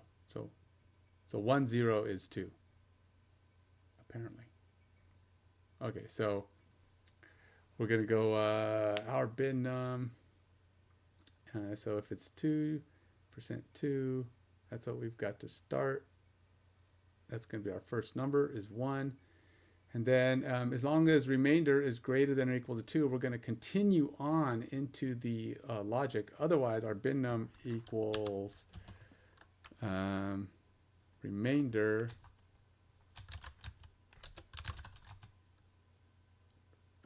ampersand our bin num, right? Our bin num equals remainder ampersand our bin num.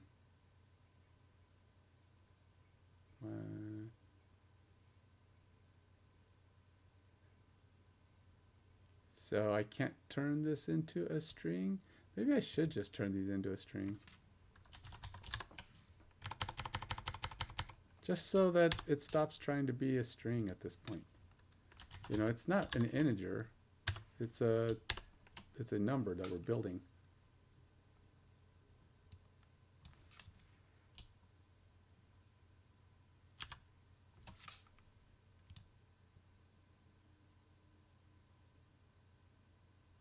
Okay, our bin num becomes a string. That works. But why come it's giving me a... Oh, because I'm not doing anything with it. Am I not printing it? Is that the problem? Print remainders as the binary exponential.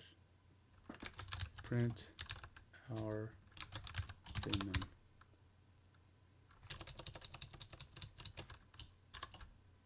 Our bin num.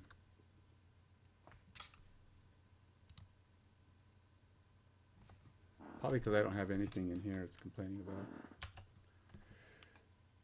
Okay, so we're going to go our bin num equals string remainder plus string our bin num. We're going to keep putting it in front. Each remainder is going to go in front. Oh wait, no, we don't want it in front until we get down to a 2. Oh, never mind. So we got to actually go, we're going to divide by 2 to get ourselves in here.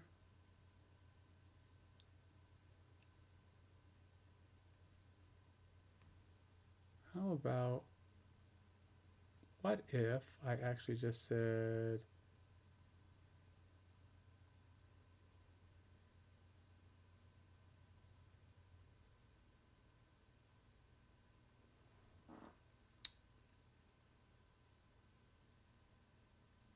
actually, you know what? I could just do this. What if I just do this?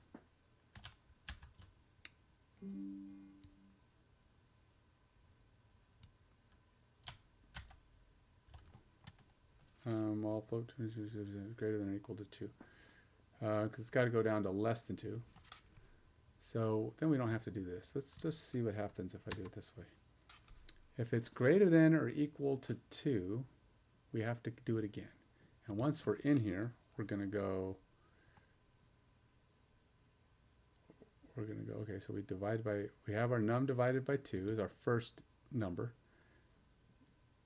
And then we're going to divide by 2. And then we're going to say, okay, now we know that that's bigger. So we're going to say our bin num is that new num. I'll say num.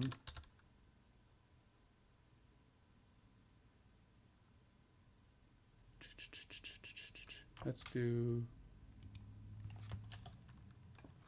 num equals num divided by 2. We'll just take that new value, and then we're going to go here. We're going to go num, and we're going to go percent 2. Percent. That's not a percent, Ken. That's not a percent. And I don't know what I just pressed there. That's, I don't know what button was that? Okay, num percent. I don't know where I'm going off on that one. Okay, so num percent 2. We're going to pin that to our bin num, and then we're going to go there. Oops, did I delete something I didn't want to delete? Yeah, I don't need this right now. Delete. Okay, so if we do this and we go num is greater than or equal to 2, you know, we still have to have our remainder bit though, because we're gonna put that on there. We know it's greater than or equal to 2, and then we have to come back around. We already know it's greater than or equal to 2. It's gonna go here. We're gonna divide by 2. We're still gonna have one more at the end. When all is said and done, we're building this our bin number, but then we're gonna have to go, okay, well, we have the new num, and we gotta divide by 2. But the values we're putting on are all these decimal ones. So we got this percent figure, that percent figure, and then the very last number will be the last division number. So if it's whatever that is, we're going to have either 0 or 1. So we're going to actually go, I do have to go num, if it's not, the very last one is going to be we're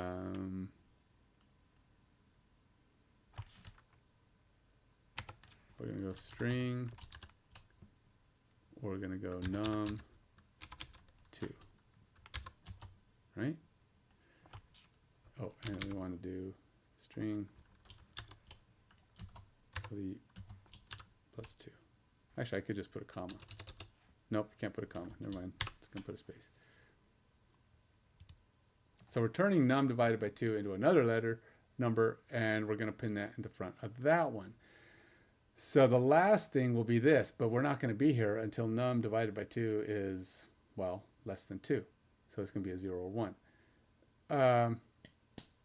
And then otherwise we're going to be in here, we're going to be appending all of our values that we get. Num divided, we're going to go, if it is bigger, we're going to go num percent 2, num percent 2, num percent 2, and we're going to keep doing that. But, and we're going to keep turning this into a smaller number. It's going to be becoming the next number down. So we're going to become the next int. So we know that whatever this is, right? Because we're going to go num, and then we're going to num divided by 2. And we're going to num divided by 2. Okay, so yeah, we're good. And we got percent 2. So what am I missing? I feel like I'm missing a number though. Because when this finally goes down below 2, the one thing we're going to be missing is the last one of those, right? Or will we have gotten it from the previous number? I think, no, we will have gotten it from the previous number. Okay, let's see what this does. Let's just see what it does. Let's start with 2, because I feel like that should be a 2, or 0, 1. Well, this explodes. All right, what did I do wrong? Can only concatenate string, not int to string. But I converted it to a string, right? String num divided by 2. Is that not allowed? Print.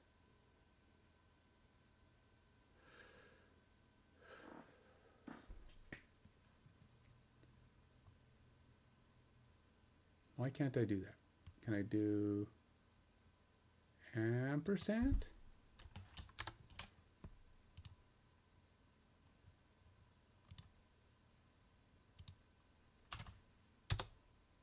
Nope, still didn't like it. Unsupported operand types for ampersand, string, and int. But this isn't an int. I'm turning it into a...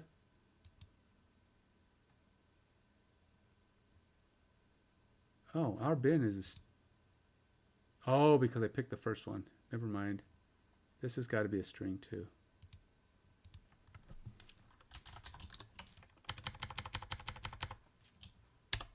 And then I got to take this out.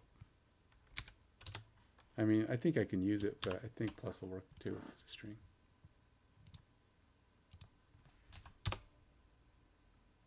One, 0. I think that's what I figured, right? Because the very first number would be num. We would go 2 divided by 2. 2% 2, the remainder is 0. So we have 0. And then we have to put it in reverse order when we go in and we divide by 2, which is 1. So it's going to be 1, 0. Right? Because we got 0 first and then 0, 1, and then we got to go backwards, 1, 0. So that should be worked. That should be good. All right, so let's try the next number. Let's try, what is the binary number for 3? Is that right? 1, 1? What is the binary number for 1? Anybody? It's probably going to be 0, 1, right? So if the binary number is for 3 is 1, 1, let's go just to see what the binary number for 1 is. 0, 1.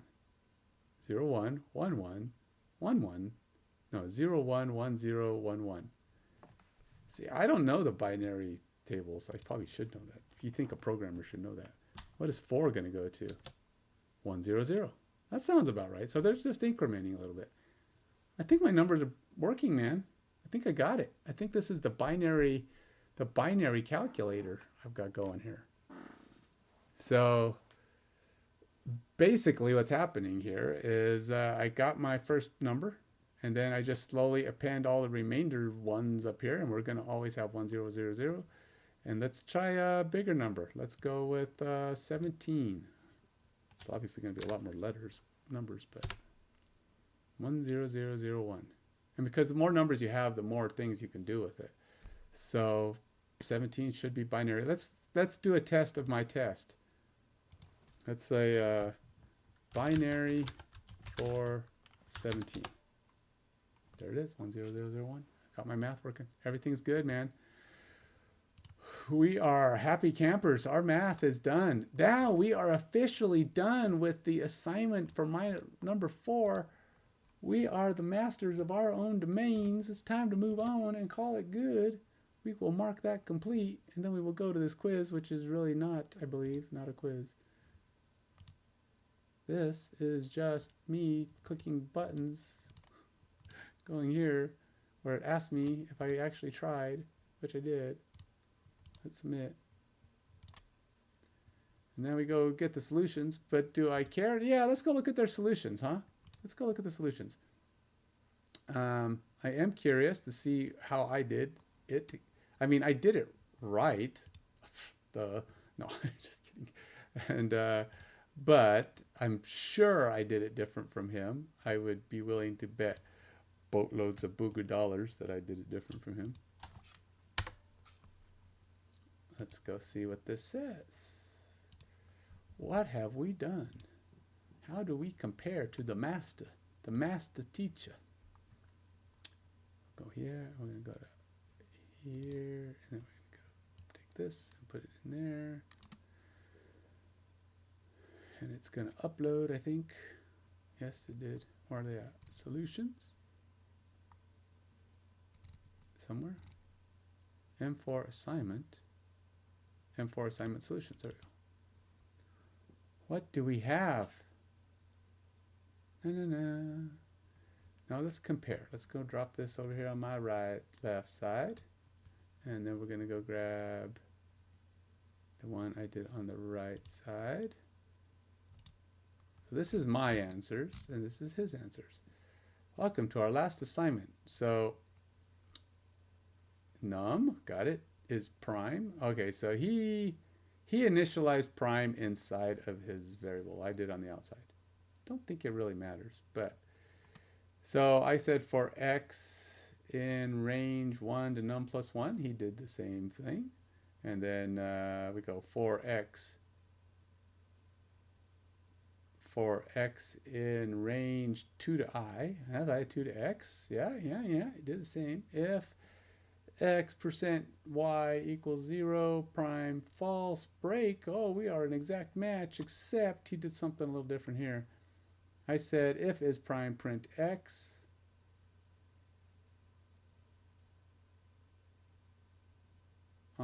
outside of the loop, I did if prime print x, else is prime equals true.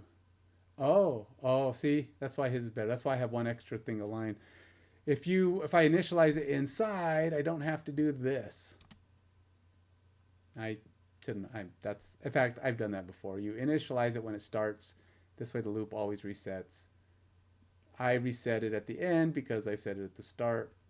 Yeah, so you got me there, man. You got me there. Okay, so on to the next thing. So that's good to know. I mean, it's a minor thing, and it still functions, but it's an efficiency thing, right? You only want to do it once if you can. Obviously, I took a totally different tact on him here. He did it way more directly, apparently. Or maybe I did something different. Enter a positive integer 10. Ask the user to enter a positive decimal integer. Calculate the binary representative. Oh, I'm not even on the same. What the heck? Prime numbers. We're supposed to be doing simple gradebook, dude. You skipped. You did these out of order. All right, so we got total, min, max. I have high grade, low grade. So we're going to go for x in range. I said for x in all of my numbers split.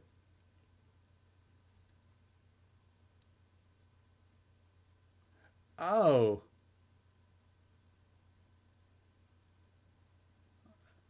Calculate and print the average, min, max grade of all classes.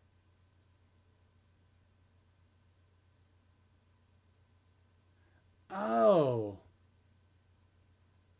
Well, okay. He did a little bit cleaner. He did the average, min, max. I did lowest grade, highest grade, average grade. And mine works. I would have to change it to, cut off the decimal point. I let the teacher put it all in at once. He asked for each one individually, so he was doing a loop request, and then he did all of his math.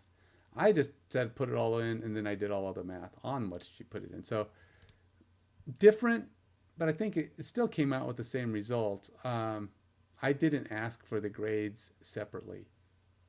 I think that's Manani's. I just said, give me the grades, man. I'll do the rest. You don't have to give me all the individual. Do them all as once, rather than prompting a bunch of times. I don't know. I should have said comma delimited or something, but I think both function. For some reason his is smoother. Why is this? Probably because I put these in as separate lines. Because really, we should be about the same number of lines.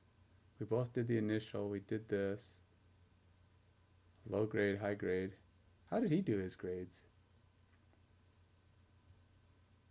He calculated each one off of each grade. He went the high and the max each time, he calculated it off of each. I just took all the grades and checked them at once. I used min and max functions. He obviously didn't. So he went with the simpler route for those people who didn't know the functions. Actually, his ended up shorter than mine. For whatever reason. Maybe because I put more spacing. He didn't put any spaces in. If I push this back, it's probably about the same. All right, Fahrenheit calc. I'm going to go to the binary one last because we're in out of order. Fahrenheit calculator. How are we doing here? We're pretty close.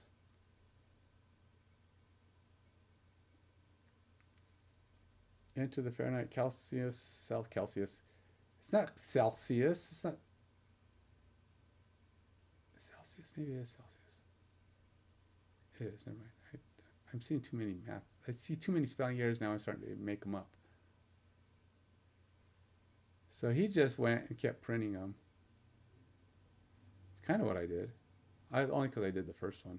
But what is the temp in Fahrenheit? Enter stop to quit. Stop to quit to 10, 60, 15. So yeah, we're pretty much the same. Enter the Fahrenheit. He just used the same prompt. I used a different prompt. But I think we did the same thing. I think mine was shorter, but I think he just used more variables than I did. All right, let's go to the next one. Let's go look at E compared to me. E compared to me. Mine is bigger again. Got my sentence. Oh, I did this little bonus line. And then we went down here. And then for X in... Okay, so this makes sense. I went for the length of sentence. I didn't know that this even worked this way. So if you go for C in sentence, it'll break the sentence up into an array, apparently automatically, just an array of letters. I didn't know it would do that. So I probably should have paid attention in class. But now I know. Apparently a sentence is just an array of letters, and it would automatically get them. And then you just compare each letter. So that's nice, quick, and simple.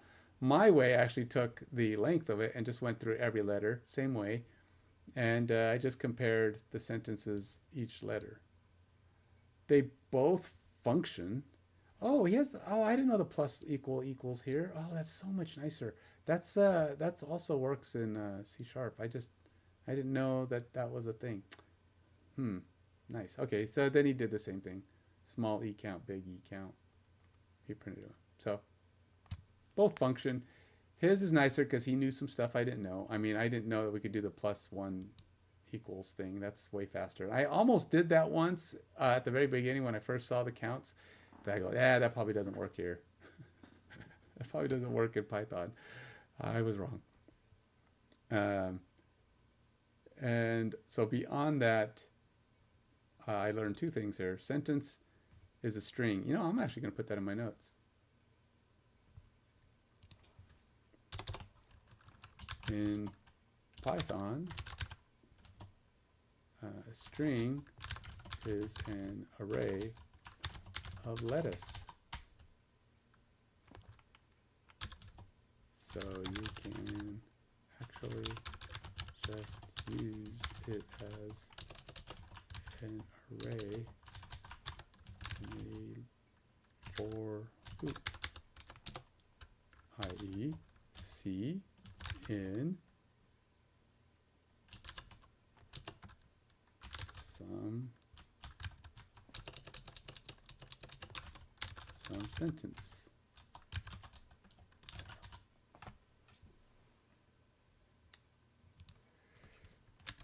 I do like when I take notes, I like to do like something like that, putting it in brackets, because it tells me that that's supposed to be replaced by something. This should be a 4. For C and some sentence for. And also, I don't need to do the +1 thing. I mean, now I know and I'll remember that because that's what I do all the time otherwise. So that's it. But that's cool. I didn't know you could do that. I don't think it works that way in C#. I don't think a sentence is an automatic array of letters. I think you have to break it up.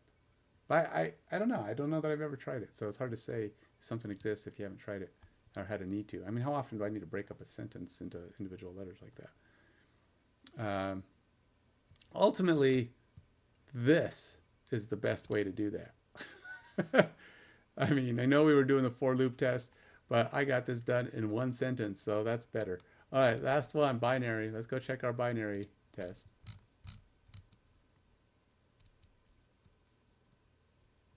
Okay, his is shorter. We got the num. We both have a bin equals nothing. And he does bin. So he is adding them in at the beginning. Oh, so he is doing the same thing. He's breaking it down, but he's breaking it down. He's still, all the way through, he's spelling these wrong. Reminders. Why is he spelling? I mean, come on, dude. At some point, you would have thought you would have figured out you spelled that wrong. Okay, I'm sorry. Those kind of things kind of get my goat. My goat is gotten.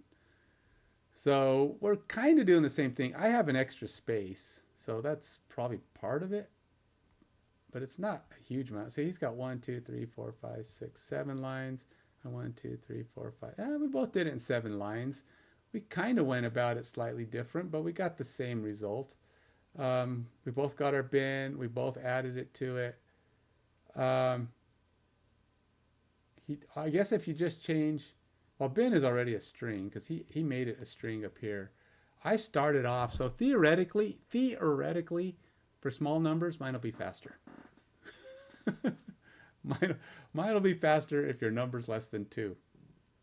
1 or 2, this will be quicker than this because I am not actually entering the while loop for those numbers. I'm just going to go straight here and give you an answer. Everything else, it's going to be exactly the same because it's going to go into the loop. It's going to do its 2 lines. He actually does 3 lines in here. So I don't know. I feel like mine is better. Because I'm getting to the point. I'm already doing work. I'm not doing initialize. I go, you know what? Let's just start with work. We'll see where it takes us. So yeah, they both function. We're good. Everything's happy camper. That's it, man. I think that is officially the end. I've checked the solutions. I passed the class, says me, because they don't seem to ever actually do anything. I think there are some of the Coursera classes actually do have tests where you do a thing and then you pass it on to someone else and someone else tests it, which can really slow down progress. You know, I submit this and then hopefully someday, I don't know how long it takes for people to get to classes or get to grading your stuff. This is your self-assessment. This isn't usually a test. It's just, what do you think? How do you feel about Python? Now, do you believe Python is easy to start? Sure. Based on your understanding, what is most important takeaway of this course? Python is not too different from other languages, such as C sharp. Where is the symbol? C sharp. What is your most successful approach in learning this module? My most successful approach?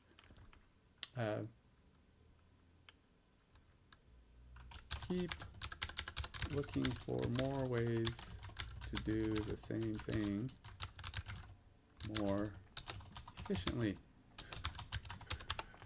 What is your most difficult part of the module?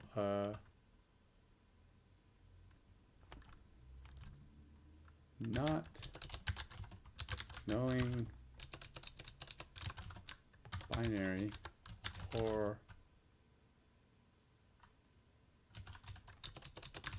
Fahrenheit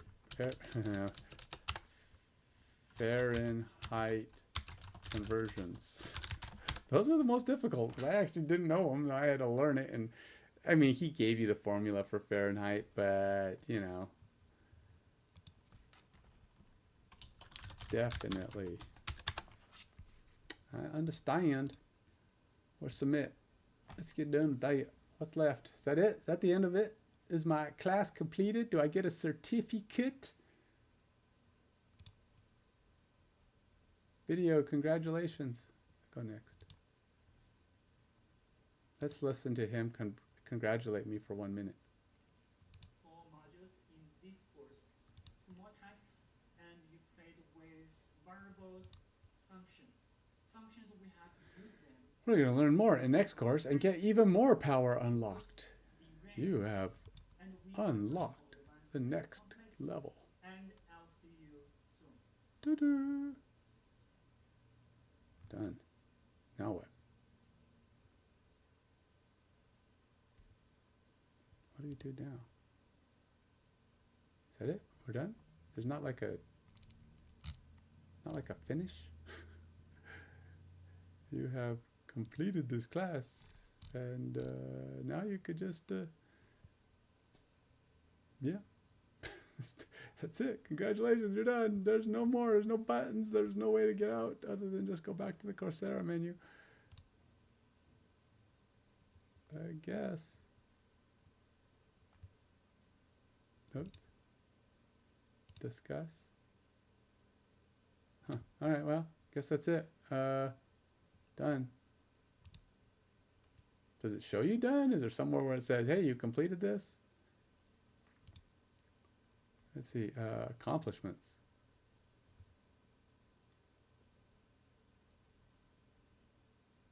90.92%. Oops, I probably should have went back and completed those tests again. I didn't actually know it was going to show it. It's like those simple little things that I thought were like, yeah, I passed the test. I don't need to do it again. I'd miss like 1 and 5 every now and then because I just, something simple-y thing. And I was like, okay, I learned. I don't need to do it again. All right, well, do I consider another Python class? I do want to do another Python class. I'm not sure I like Coursera setup all that much, though. They're really, you know, if all we do is one thing at a time, it's so not fun. Maybe I should try another class. Maybe the University of Colorado is too. That guy just does things too basic-y.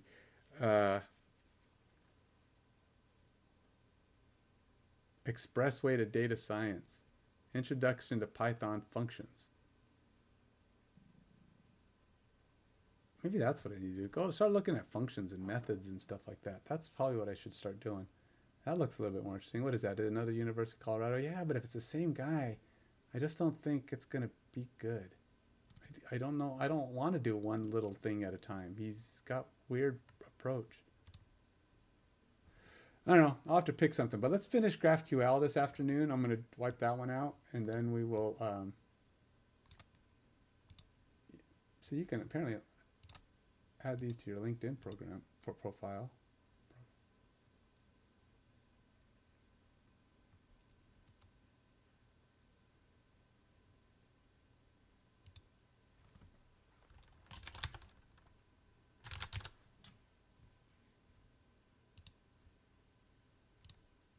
I will have to do more than that. I can't like say I know Python, but I did take the class, right? So I can put it in that way.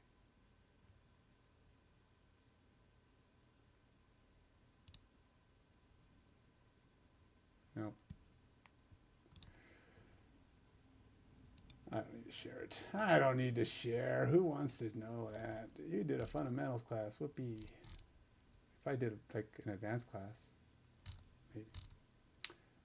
All right, I'm taking a break. Time for me to start my morning up, go do my normal thing, and then I'll come back and we'll do GraphQL this afternoon, finish that one up.